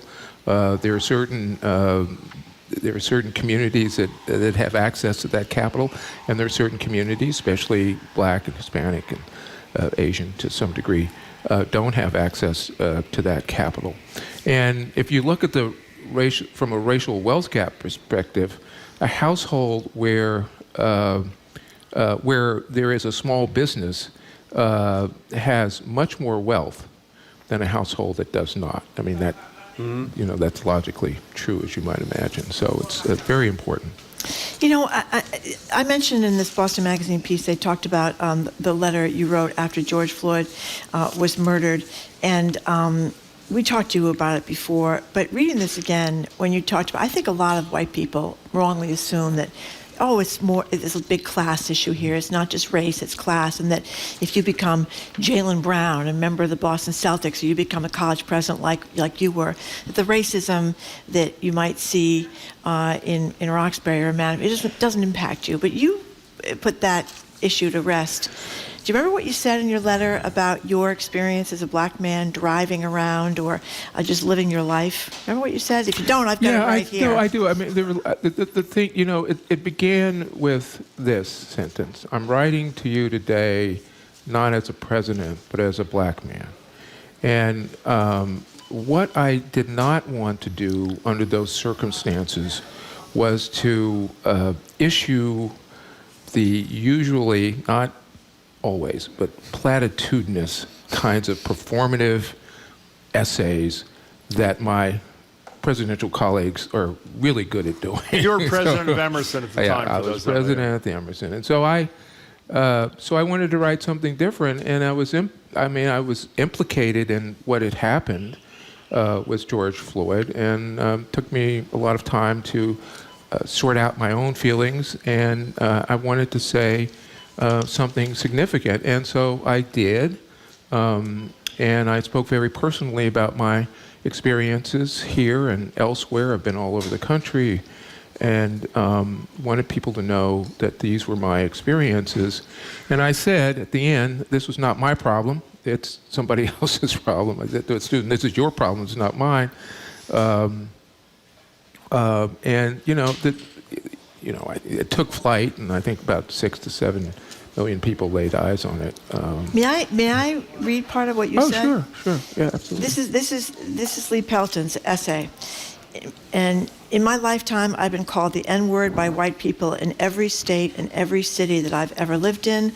I've been pulled over driving while Black more than I can remember. I've been spit on by a white parking lot attendant, stopped 20 feet from my house by 2 white police officers in their cruiser. Their spotlights on my neck, guns drawn because I looked like a Black man, alleged to have stolen something from a convenience store. On the West Coast, I was pulled over twice in one night by police officers because, according to each, I didn't turn on my signal the proper feet before a stop sign. And when you were president of Willamette University, 2 teenage boys drove up on the sidewalk to block your path home because I looked like someone suspected of stealing from neighborhood homes. You go on for quite some time about this kind of stuff, like I said, I think it brings home the idea that it doesn't matter your level of accomplishment in life, or how well you're dressed, or how nice your car is, or anything. No, it doesn't. And I also knew the following, that if sort of mild-mannered, somewhat polished Lee Pelton were to express these points of these perspectives and these experiences publicly, that a lot of people would say, my gosh, if it can happen to that guy, exactly, it can happen to anybody. And I think that counts for a lot of the response. Yeah, well, you made the point extremely well. Mild-mannered, somewhat polished Lee Pelton. I love that. They called him cool in Boston Magazine. I want to point that out. And more. People should, can I stay on this? Yeah, sure. About to Go move ahead. off this? one of the most troubling but predictable things is the American people, I don't know if it's unique to us, have the attention span of a gnat. Yeah. And it seemed, I think, to a lot of us that after the murder of George Floyd, things were going to change. Not, naively, and all of a sudden we're going to be a totally equitable, tolerant society, but things were going to change. One of the things I want to focus on is so many businesses put out statements, some forced to do it, some did it. DEI is going to be center stage. And then, not surprisingly, as soon as the affirmative action decision comes down on higher education, the people behind it, including Blum, the lawyer, and people like that, say we're coming after you next, corporate America.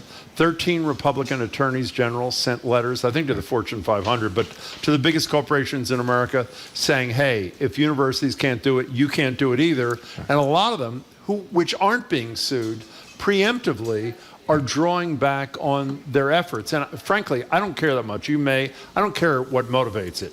If it turns out it's bottom line, it's clients, it's heartfelt, as long as you're doing the right thing, we can figure out motives later. But now a ton of them are not doing the right thing out of fear. What does one do about that? Well, there has been a retreat, obviously, at all levels, corporate levels, I think to some extent with universities and colleges and other entities.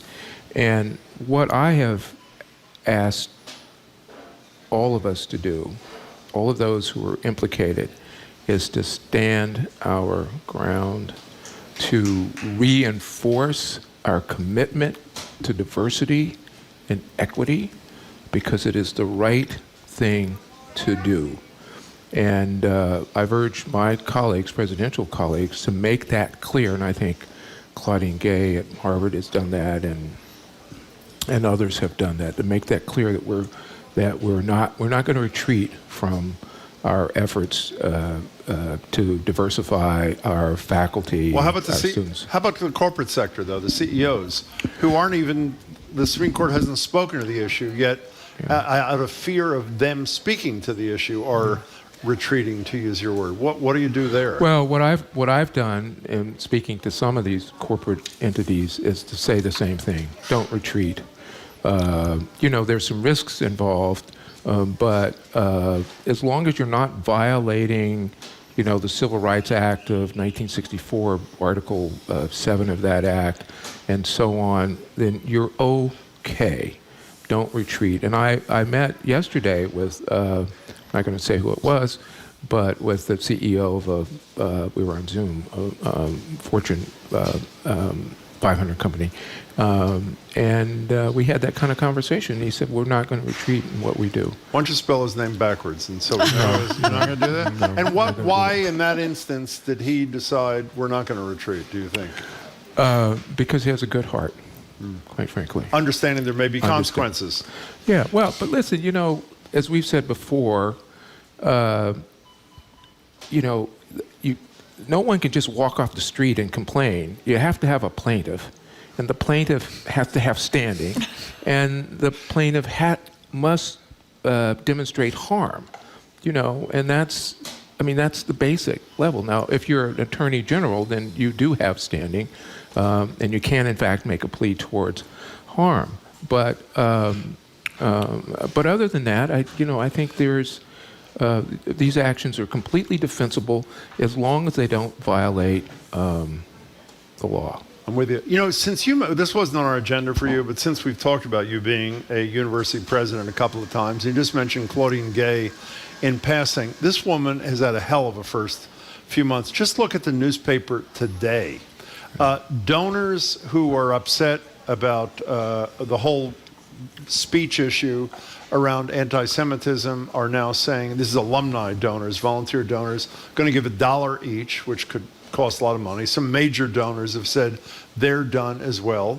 Joan Donovan, we're going to discuss this with Carol Rose from the Civil Liberties Union in a minute, has filed a whistleblower complaint saying that essentially that Harvard, this prior to Claudine Gay taking over, made decisions about her research, misinformation research based upon a $500 million gift from Mark Zuckerberg and his wife, not wanting to upset them. And she's testifying in front of Congress. Larry Summers, who I don't know if I've said this to you before, but in my opinion, Larry Summers would never have criticized the new president of Harvard publicly if it was a white guy instead of a black woman, but you're shaking your head. I hope that means you agree. What do you, I assume do you talk to her, by the way? I don't mean to, I'm not going to ask you what you say to her, but do you talk to her? We've spoken on an occasion, but we don't have a close relationship. Okay, so what do you do when you take a job as a university president and they're coming at you in every single direction? Some may be meritorious and you have to admit something. Some are not. How do you, I mean, she's only been there a couple of months and it's like every direction she moves, they're coming at her. Well, I mean, you know, and we all know that well, maybe we don't all know and would believe this, but there is a point of view that the conflict now in the Middle East with Israel and Hamas and Palestinians is very complex. And if you don't see it as complex, then you have to understand that it's evolving. So what happened on October 7th was horrific, it was holocaustic, it was unimaginably cruel and destructive. Not just to places, but to people and to children and to fathers and mothers and uncles, and it's horrific. There's no way to express that. Subsequent to that, it's, put it this way, at a human level, this has impacted people in a really devastating way, many of whom are innocent, many of whom are not soldiers, many of whom are not fighting for this or that. And so, it's very complex, and the way in which this incident or incidents have seeped into the American public around anti-Semitism, which is also awful and terrible and really out of control in many respects. But we also have folks, as we did in young people in Burlington, Vermont, Palestinian ancestry, 3 of whom were shot. One of them critically. He's got a bullet lodged in his spine, may never walk again. And so the only thing I can say about this issue is that in order to understand it, this is my view, you have to be able to hold contradictory perspectives and views in your head at one time. It's not allowed in America anymore.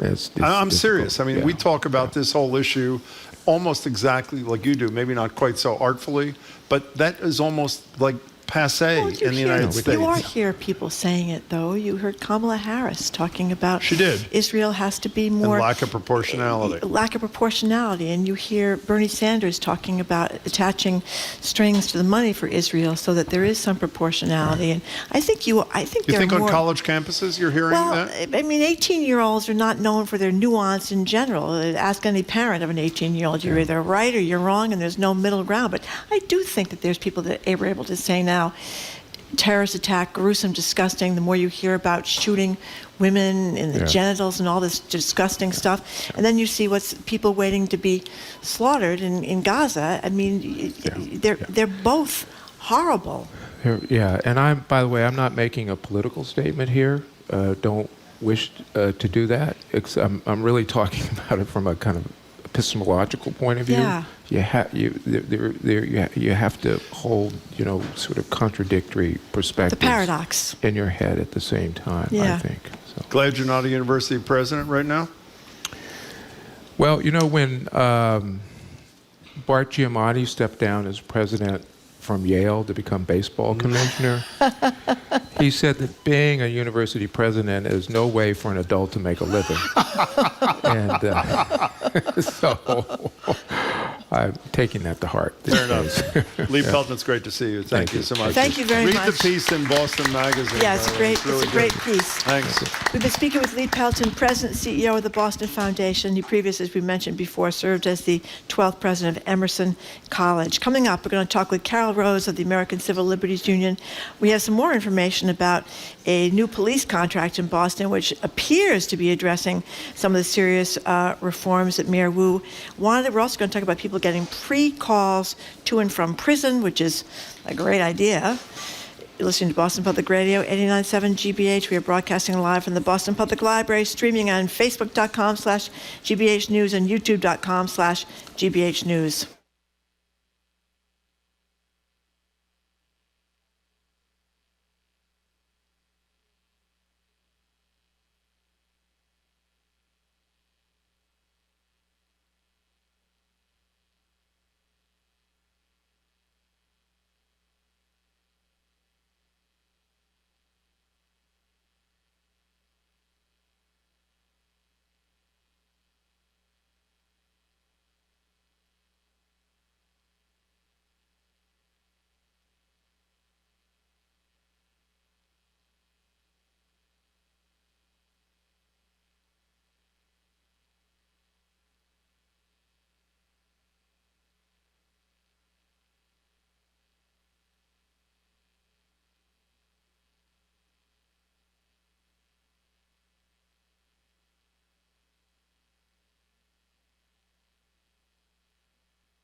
Welcome back to Boston Public Radio. Jim Browdy and Marge Regan. We're live at the library, streaming at Facebook.com/GBH News and YouTube.com/GBH News. We're joined by Carol Rose, the Executive Director of the Civil Liberties Union of Massachusetts. Hello, Carol. Hello, it's great nice to be here. here. Nice to see you. Nice to see you. Yeah, thank you very much for joining us.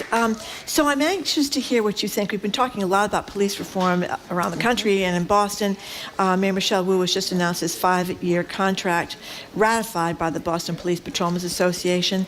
It's her version. We don't have, this is out of her office, but nonetheless, it does sound like there are some pretty serious reforms here. What do you think? Before do you mind? Why don't we say, prior to her signing this or agreeing to this contract, let's hear what she said to us in September, which she really said to Marjorie virtually every month when Marjorie asked her about the contract. Here's what Mayor Wu said.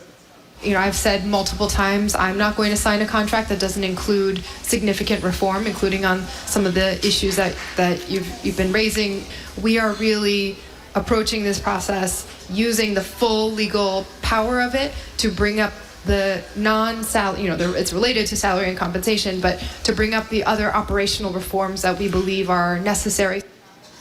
So, what'd you think of what we think we know, at least from the mayor's office at this stage? Right. Well, I mean, first of all, it's great that the contract is negotiated. And, the mayor, she ran on a platform of saying that she was going to use this contract negotiation to achieve some reforms. And although the devil's in the details, but on a couple of places, there looks like she was able to do that. And that's great news. I'd say that probably the biggest one is getting rid of arbitration for really egregious misconduct by police officers. There was a whole series of misconduct by police officers, notably Pat Rose, no relationship to me, just going to say that, for child rape. Former head of the union. And he was elected the head of the union, and they couldn't fire him because under the contract at the time, he would have a chance to take it to arbitration and grievance and arbitration. Let's just stop there for a second. Yeah. You were a police officer convicted of child rape. Right. And you are allowed to go on and be in supervisory situations where you might have something to do. Wait, this is post-conviction he still was, or post-accusation and internal finding? I'm not. Was it post-conviction? I don't think it was post-conviction. I don't think it was. I'm sorry. Post an internal finding. So yes. An internal finding. Under the new contract, if there's an indictment or an internal finding, then the police department can let that person go, and they should. Based be on able to do- and if they satisfy any one of these number of criteria, which to me is not reform. It is huge. Assuming again, this is, as Marty said, the summary from the mayor's office. Right. We haven't. That's all we know. We don't know so far. But I mean, that's how. I guess I said that to show how out of whack things are, and you know that you're not going to be able to go to arbitration if you're accused of assault with intent to murder or maim or attempt to murder. Now, I don't know how this would affect the police officers way back then who beat up the now Commissioner Michael Cox. Well, it totally would affect that because. But you know that at least one of them is still in the force. Exactly, and so I think it's just tremendously important that this kind of a reform, where the police department has an obligation and now an opportunity to be able to fire people who commit really heinous acts, and the fact that we had to have a big union negotiation to get it is too bad. But in fact, we did. And we achieved it, or at least the mayor achieved it. So that's, I would say, of all of the things, probably the brightest thing in this, the best thing in this. Can I say two things about that? First of all, Mayor Wu is with us on Tuesday. By that time, we will clearly know a little bit more about the content. But secondly, let's not just compliment Mayor Wu. Somebody had to agree to this.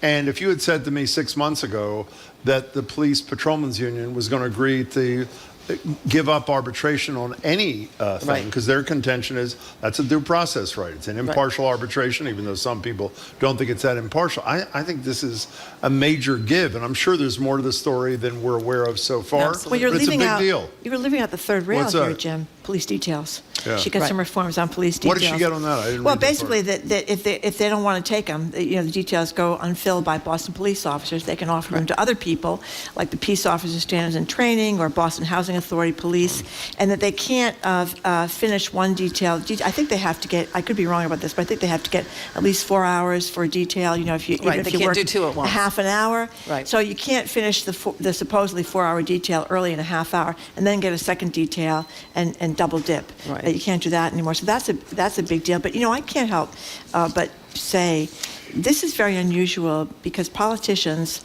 particularly Democratic politicians, well, Republicans too, don't like to tick off police, whether they're state police or whether they're local police. And that's why things have gotten out of control in these contracts over the years. She's a woman. She's an Asian woman. She's done something that Marty Walsh didn't, or Menino didn't. I mean, yeah, she's definitely not a good old boy. I mean, I think, she is courageous and fearless and smart in a lot of ways. The one thing I want to say on the details is they didn't go as far as I think a lot of people wanted it to, because this is really an equity issue. Like these detail jobs are sort of entry-level good labor jobs that we'd love to see going to people who need the work and need the jobs. And police officers in Boston are already amongst the highest paid, and what they got in exchange, Jim, was a lot more money. And so I think that while it's great that she's sort of opened the door, there's a crack in the door to do that, I think we're going to have to monitor whether or not actually any of this detail work goes to the people who actually need those jobs here in Boston. So we'll be paying attention to that, but at least she opened the door a crack. I just want to say, Marty and I have disagreed on this issue for years.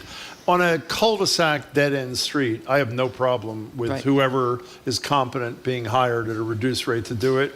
But I happen to like the notion that a cop who's off duty is at well, you can make a face, you're entitled, is at locations where you get an extra couple of eyes from somebody who has law enforcement background who isn't on duty. So I have to say, some settings it matters a lot. Go ahead, say what you want to say. I was just going to say, I think we're one of the few states, if not one of the only states in the entire United States of America that does this, that they have flaggers on the highway, they have flaggers in local towns. They're jobs that are, good jobs for people to get. On the other hand, you'll hear police officers argue that because their base pay is not that high, that this enables them to make more money. But I've often worried about the favoritism in getting details. Does the inside track get the details? Right. And we just heard from Lee Pelton about the importance of making policy changes that address the wealth gap here in Massachusetts. So, but why do you think Can I interrupt 1 second? Zoe, we should also invite the president of the Patrolmen's Association on the show so we get both sides. And he's been on with us before. Hear what he has to say about the deal. So why do you think she succeeded? Because she tried, or because other people weren't so motivated, or what? I think she just, I don't know, but it sounds to me like she just hung tough, especially on the arbitration stuff. I think she really held tough. She campaigned on that. She said she went into the negotiations, saying that was going to be something she was going to insist on.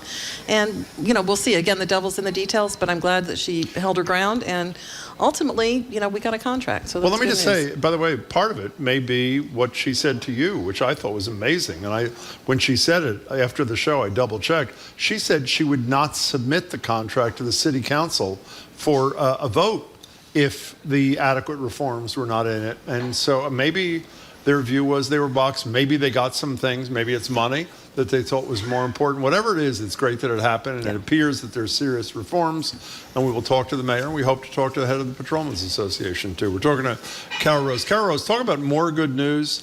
I didn't even know this thing had passed. We're trashing the legislature every single day. They actually did something that is good for human beings. Explain to us what they did on prison calls and their cost and why it matters what they did. Our colleague Sarah Betancourt had a great story about this. Yeah, she did, actually, yeah. That was a great story. So this is really about keeping families connected while they're incarcerated without having a financial burden. So up until this law that went into effect just on the 1st of this month, the Department of Corrections was charging 12 cents for every minute. And the sheriffs were charging 14 cents for every minute when people were calling their loved ones. And what studies have shown is that these kind of no-cost calls really help everybody because they help people stay in touch with their families, stay in touch with their communities, where they're going to be returning. And it just works for everybody. And there's really no reason that we should be profiting from the incarceration of people. And so it's really great. Other states already do it this way, so it's... Only a few. I mean, yeah, we're there's the like 5 or right? 6 that do it. And I have to say, Senators Cindy Cream and Rep. China Tyler were really the lead sponsors on this, and it showed leadership in the legislature, to your point, Jim. Well, it does, because there's no real constituency for this. Exactly. The reality is they have to do the right thing because it's the right thing for sort of society and this subset of human beings, and they deserve praise for making this happen. So yay to President Spilka and Speaker Mariano and for Governor Healy.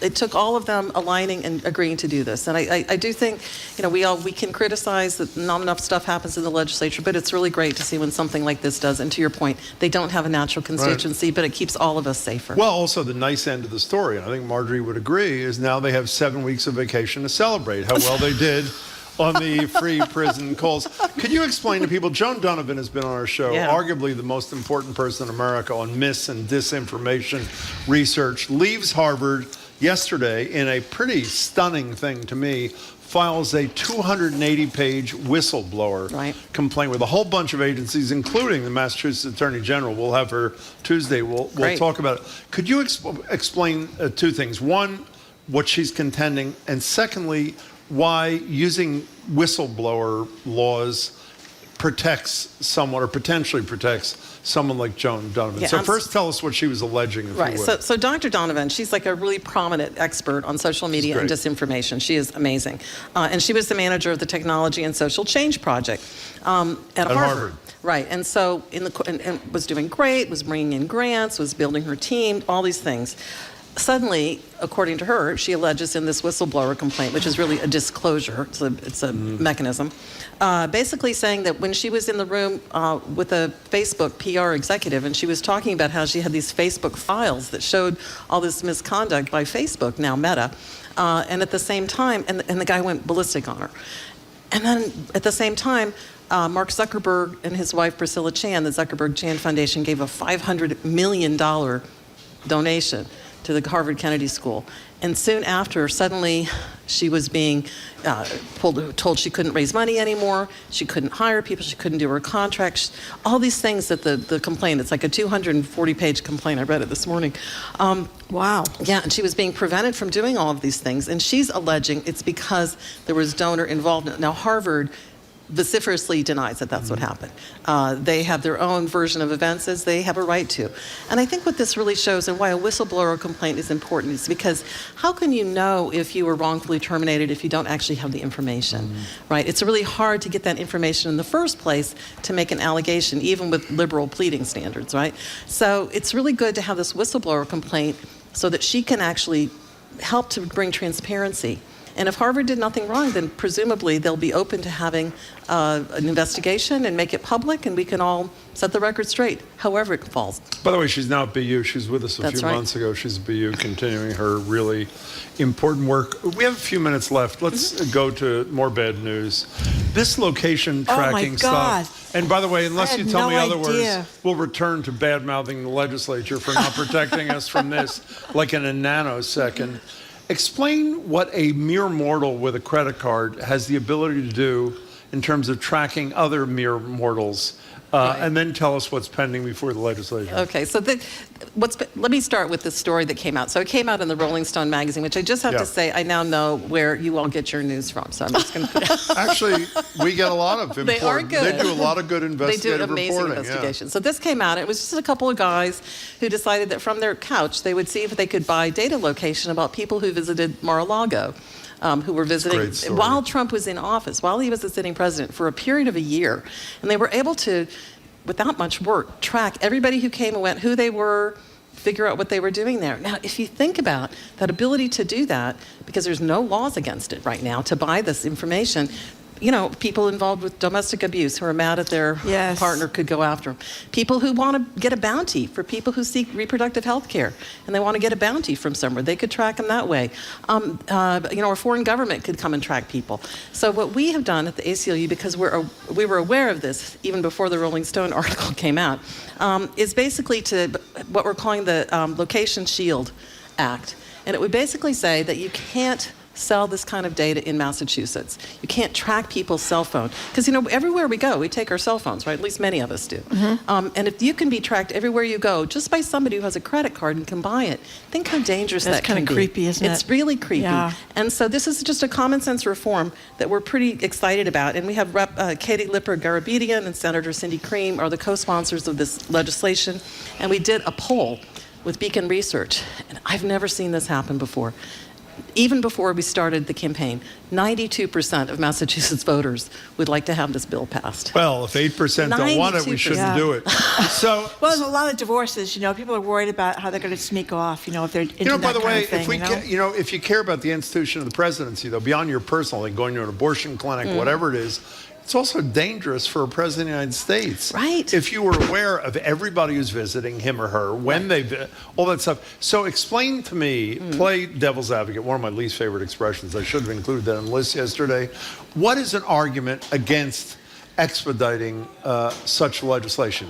Working on the dotting the I's and crossing the T's, what possible argument is there against it, except by some huge retailer who says we want to know all your shopping habits, so we can target ads? I don't think, given that 92% of the voters want to have this bill passed, I don't think there is an argument against it. I think it's just a question of sort of getting the ducks in a row, and we've had the hearing and get it passed. And this is being supported not just not an ACLU bill. It's Reproductive Equity Now and Planned Parenthood, and a bunch of other groups are sort of part of this. And they're really, I guess, the only opposition would be from the data scraping companies who, the data companies who are making a profit. Aren't you, even considering what you do for a living, are you not incredulous that, as you say, sitting on your couch like they were doing at Rolling Stone, you can access all this information? All of this information. I mean, it's just stunning to think about how all of us are subject to being tracked. It's an Orwellian kind of world, and we don't need to have it. We can pass a law and say you can't do it here.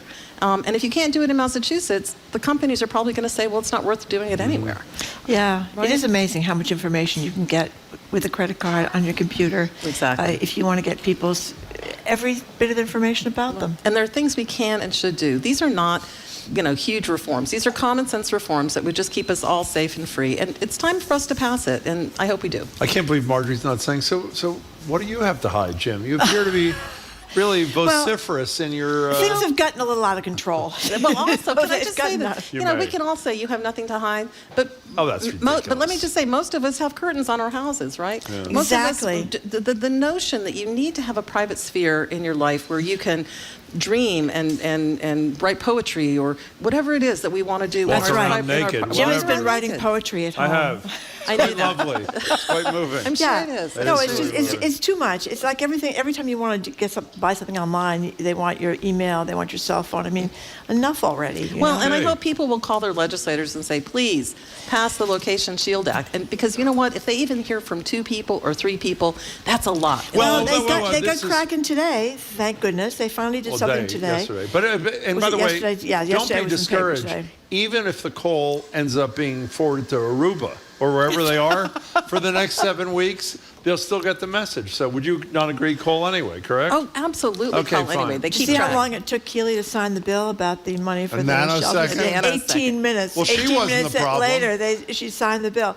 Yes, gosh. and they'll get the pay raises and they'll get the money for the thank goodness. help in the shelters. So It was Nice overdue. to see That's you, good. Cara Rose. It's great to be here. Thanks, Congratulations guys. on the prison call thing. That's Thank a you. really big deal. Thank Take you care. very Be much. well. We've been speaking with Carol Rose of the ACLU of Massachusetts. Coming up, we got so much feedback about this interview last week that we are going to play it one more time because it was a great interview and she's a great historian. This is our conversation with America's most read historian, Heather Cox Richardson, who's just got a new book out. We had a chance to talk to her last week. You're going to hear from her again. You're listening to Boston Public Radio 89.7 GBH.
Welcome back to Boston Public Radio. Jim Browdy and Marge Regan. We're live at the library, streaming at facebook.com and youtube.com/GBH News.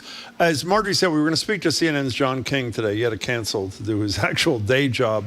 So as Marjorie said, we got so much feedback from our conversation with historian Heather Cox Richardson, including yesterday from the great James Taylor, who referenced her. We're going to bring you that conversation again. And by the way, after we hear from Heather Cox Richardson from last week, we will return live to do a little discussion with you about hobbies and doing them even if you're not particularly good at them. So here's Heather Cox Richardson last week about her new phenomenally great book, Democracy Awakening, Notes on the State of America.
Coming up, we're going to open the lines to talk to you about hobbies, the good, the bad, the ugly, and why some of us are making the case for being bad at the things you love. You're listening to Boston Public Radio, 89.7 GBH. We are broadcasting live from the Boston Public Library and streaming at youtube.com/GBH News and facebook.com/GBH News.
Welcome back to Boston Public Radio. Jim Browdy and Marjorie Egan. We're live at the library, streaming at facebook.com/GBH News, youtube.com/GBH News. We'll be back at the library on Friday. Phil Eng, the GM of the T, will join us for an hour to take your questions and calls. Next Tuesday, both the Attorney General, Andrea Campbell, and the Mayor, Mayor Wu, will join us for an hour each to take your calls. That's next Tuesday. By the way, the reason we replayed that terrific interview, because of her, not us, from Heather Cox Richardson, her book, Democracy Awakening? What's Democracy Awakening, Notes on the State of America. John King, who's supposed to be with us, had some day job responsibilities the last minute. And people are asking also about yesterday with James Taylor. If you go to the GBH's YouTube page, the interview with James Taylor, where he was wonderful, is there as well. But a piece out in Vox is urging us to celebrate the hobbies we're really not that good at, but carry on with anyway. Is there freedom in letting ourselves be sort of bad at something? I would say I'm a B at cooking, Marjorie, maybe a D at woodworking, but they both give me a lot of joy. You're a pretty decent gardener, from what you say. Well, I'm getting there. I'm getting better. Us pictures of your what's this morning? Mandevillas. Mandevillas, which look quite beautiful. They're tropical flowers, and they go across balustrades, and they wrap around. And you love it, them. right? Yeah. And you're not like a pretty. professional, but you no, love it. No, I am not. Okay, so are you the type of person who wants to try new things, but puts pressure on yourself to be immediately, naturally really good at them? Or have you been able to allow yourself to struggle through something like, let's say, pottery, making misshapen bowls in your living room just because it brings you some peace, Zoe? In any case, what are your hobbies? How good are you at them? And if you're not particularly good, which we assume most of you are not, how do you feel about that? And is there a separate side issue, I guess? If you know someone with a creative hobby and they're awful at it but have a lot of fun doing it, have you just accepted that your Christmases will now perpetually be filled with their gifts, sort of akin to a 5-year-old's macaroni art? 877-301-8970. You know, you and I both hate the same word, which is suck. But this writer from Vox says repeatedly, far too often, I don't know if it's a man or woman, says embrace the suck. The basic point is, if you get a lot of fun out of it, don't worry that someone's going to judge you for the quality of your hobby work. Just have fun doing it. And by the way, I have a little bit of a problem with that. But if you can get over that, there's great satisfaction in a lot of these things. Well, you usually do get better. You know, I mean, that's another point too. You're probably going to get better. And what I thought was interesting in the story is they point out that kids, when you look at children, little children, I have a 2-year-old, a granddaughter now. I know that. When I watch her trying to unbutton and button her Is that her hobby? jacket. No, but she will spend or try to put a lipstick top over, like I have one of those Nivea lip gloss things. She's there trying to put the top of the Nivea gloss thing, and she misses and she misses and she misses, and then she gets it. I mean, this is how kids learn. They do it over and over and over again until they get it. And we're not that patient, or we're too anxious, or I've we're been too doing embarrassed. woodworking for 40 years, and I'm still horrible at it. So it isn't like there's a point I'm going to reach. I just like doing, when you do what we do, where there's no tangible work product, don't you find that's one of the reasons I think you like gardening? Don't you feel that when there's a tangible product of something you do, that the satisfaction level you sit there and explodes? look at it. Yeah, it's very nice to sit there and look at it. Makes you feel very good. I used to do a tangible product that was writing things down. I don't do that anymore, Jim. Tragically, What do you mean? I used to write things. I could save the columns I wrote. Well, that was your job. That's that was my not job. a hobby. That's well, what it you wasn't were paid a hobby. for. Well, that's true. That was not a hobby. That's absolutely true. I took one guitar lesson. Did you know when I lived in New York City? I did, to play, because all I cared, I wanted to be able to play Case of You by Joni Mitchell. And after one session, I couldn't embrace the you-know-what. I was so frustrated. I tell you who sat down next to me in the... No, you did not. Yes, I have. It was Paul Simon's brother, who was the teacher, so that was intimidating enough. You know who sat down to me while I was waiting for my turn? Art Garfunkel. So I had one class, and I decided that was about enough. But I haven't given up on cooking. I'm okay. I'm not great. Gives me incredible satisfaction and happiness. And the woodworking thing, which I really am horrible at, I sort of love too. Almost nobody smokes anymore, which is a good thing. But a lot of people I know that did smoke, they needed things with their hands to do when they quit smoking. Yeah. So they started knitting, and they started making or doing embroidery. And some of them got really I used good to do Raya rugs at both. Yeah, there you go. It's something to do with your hands. My sister makes beautiful blankets. It helped her to quit. Yes, and she's a very good embroiderer. Nice. Helped her quit smoking. Being mediocre. What was the name of the Supreme Court almost justice? I think Nixon appointed him, who said there's a place for mediocrity. Don't you remember this on the Supreme Court? No, it's a great line. Carswell. I think it was Carswell. That's right. He wasn't confirmed. I'd take the mediocre ones over the ones we got now. Well, that's a good point. 877-301-8970 is the number if you want to call or text us about your hobbies and how good you have to get. Let's play a little clip first from Saturday Night Live. This is a clip from a sketch called What's in the Kiln. It features two women talking about their hobby, which of course is amateur pottery. What did you create this week? Well, I made some finger basins. Oh, so fun. And now what is the difference between a finger basin and a bowl? My husband said I couldn't bring home any more bowls. Oh, been there. Yeah, so I made 3 finger basins. Oh. Yeah, and there's 3 of them. So if you still have one left over, if your husband accidentally drops 2 when you're out of the room. Oh, he is so clumsy. He is. 877-301-89. So actually, let's go to someone who we happen to know is really good at hobbies. Yeah. Paul from Worcester. Paul, welcome to the show. How are you, Paul? I'm great. How are you? Great. And by the way, I'm not going to go into details. We know because we've been the beneficiary. Yeah. He is really talented at wood kind of things.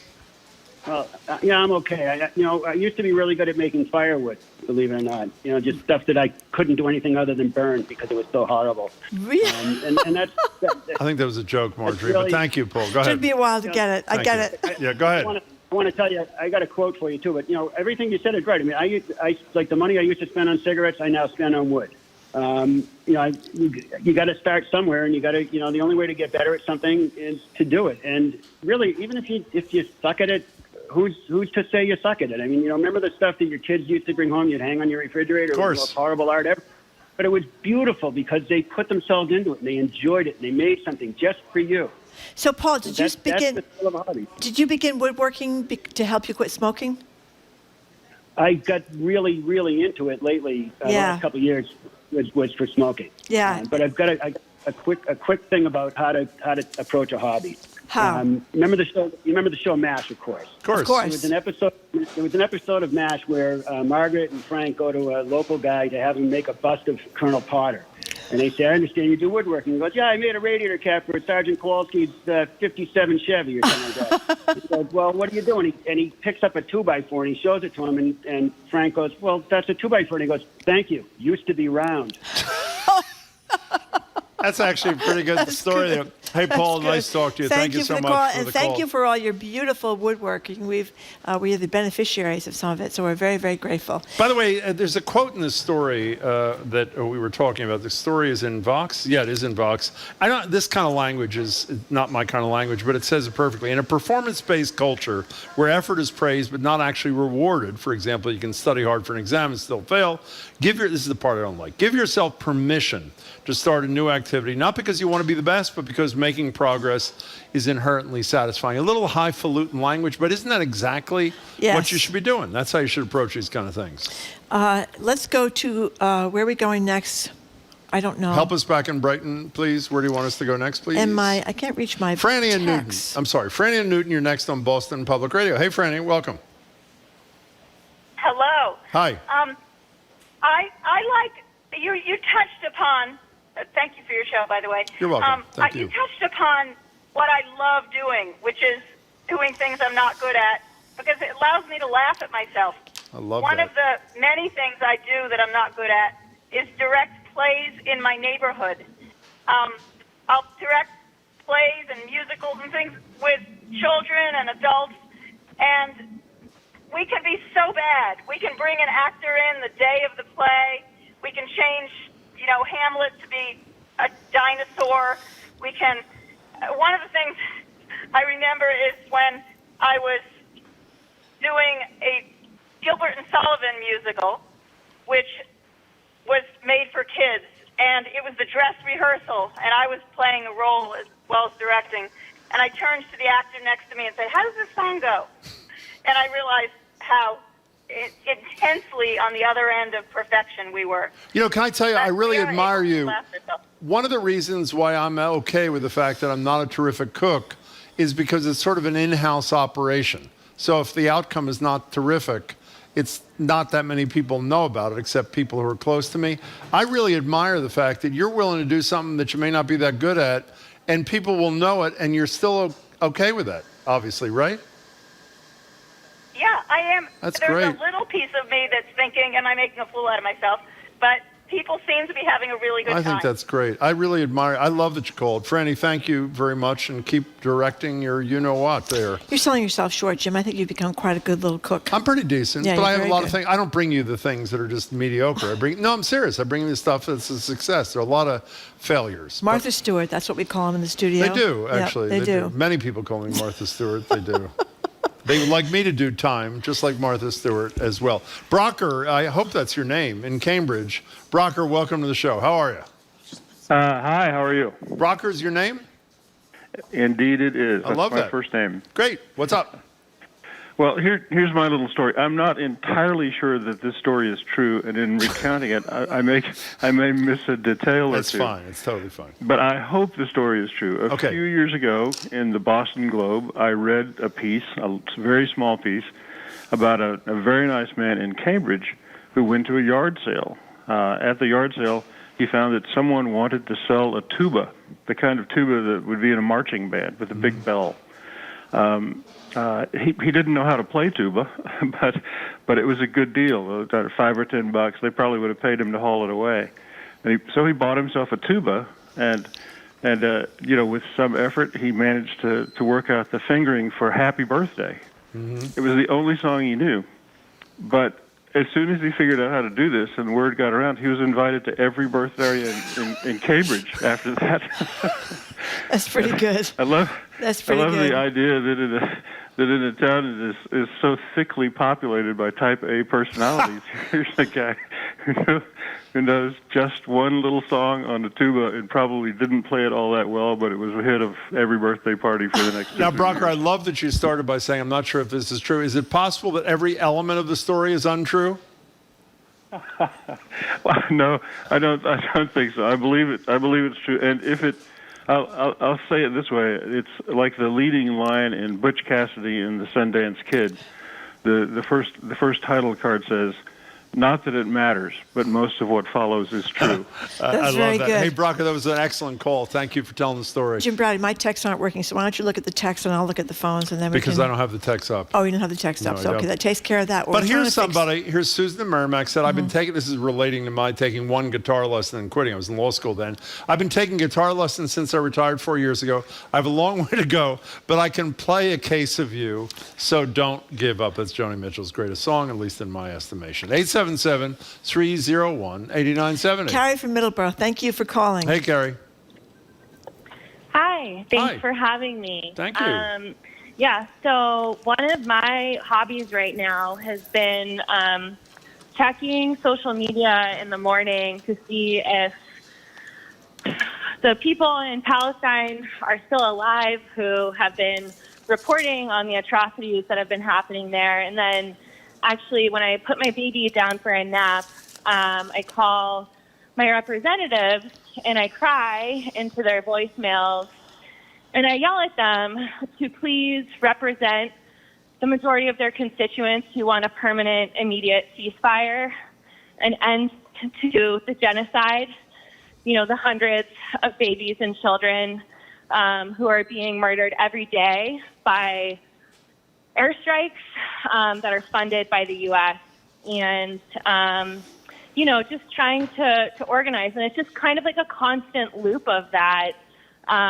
You know, just as a mother myself, my hobby has been to really feel concern for, you know, the tens of thousands of babies that are being murdered. I'm not sure it qualifies as a hobby, but you obviously feel it deeply. And I think, as we discussed in the show, there are a lot of us who feel that the carnage in Gaza is way out of proportion to what needed to be done here. And so if that's what does it for you, I'm glad you're acting rather than just thinking. Carrie, thank you very much for the call. We appreciate it. And thank you to Kamala Harris for saying that.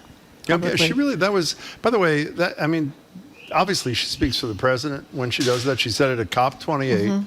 And it was directed at, as we discussed with somebody, maybe Charlie Sennett yesterday, obviously the number one ally of the United States in the Middle East.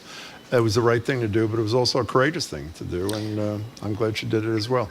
Mary from Walpole says she quilts, and she listens to our show while she quilts. She's been at it for 25 plus years. She says she's still horrible, but it's her favorite 3 hours of the day. Do you do anything like that, by the way? Do you have any skill in that quilting or knit? No, You never knitted? No. Knit? No. You no. knit or you knitted? No, I never knit. No. But, my the show's God, over. we're done. That was fast. How'd that happen? I don't know. I It know was what very you mean. quick. Very sorry. Okay, we are done. We are Thank done. you very much for listening to another edition of Boston Public Radio. Keep up with us 24/7 by way of our podcast, which is aptly named Boston Public Radio. We I have like two, that name. a 3-hour one and a half-hour one, which is really great, which is done by Zoe, but she puts that together. Tomorrow we're going to be joined by our national security expert, Juliet Kayyem, our medical ethicist, Art Kaplan, Lomi Creel of Frontline's latest film on the response to the Uvalde shooting, that terrible school shooting, our food policy analyst, Corby Kummer, and retired federal judge, Nancy Gertner, who'll bring us up to the latest on what's going on with Trump's lawsuits. I think she's going to weigh in. Well, not only that, right? There's, you may know, there's been a big piece in the Globe about the Charles Stewart murder of his wife, Carol DeMaty Stewart. It's been an HBO special and a podcast. She was the attorney for Matthew Stewart. One of the brothers. Back at the time of that crime. She's going to talk to us about that as well. Andrea Cabral is going to be with me tomorrow, sitting in for Jim, who's going wherever he's going tomorrow. Wherever he's going. Our crew, Zoe Matthews, Aidan Conley, Nicole Garcia, Hannah Loss, our engineer, John the Claw Parker, our executive producer, James Bologna. Special thanks to the BPL team, Maddie Gear, who just fixed my computer, and Angelica Marrero. Thank you very much. Whoa. Culture Show's on in 2 minutes Culture and Show, 15 that's seconds. right. One of his guests, I don't know who, he's got the guy who wrote the band's Visit, which we both saw and totally loved. We had two of the performers last week. That's coming up at 2 o'clock, day 2 of the Daily Culture Show. And congratulations to Jared and Callie and Edgar and everybody else. And I hope you stay tuned for that. And we will see you tomorrow. Bye. Bye.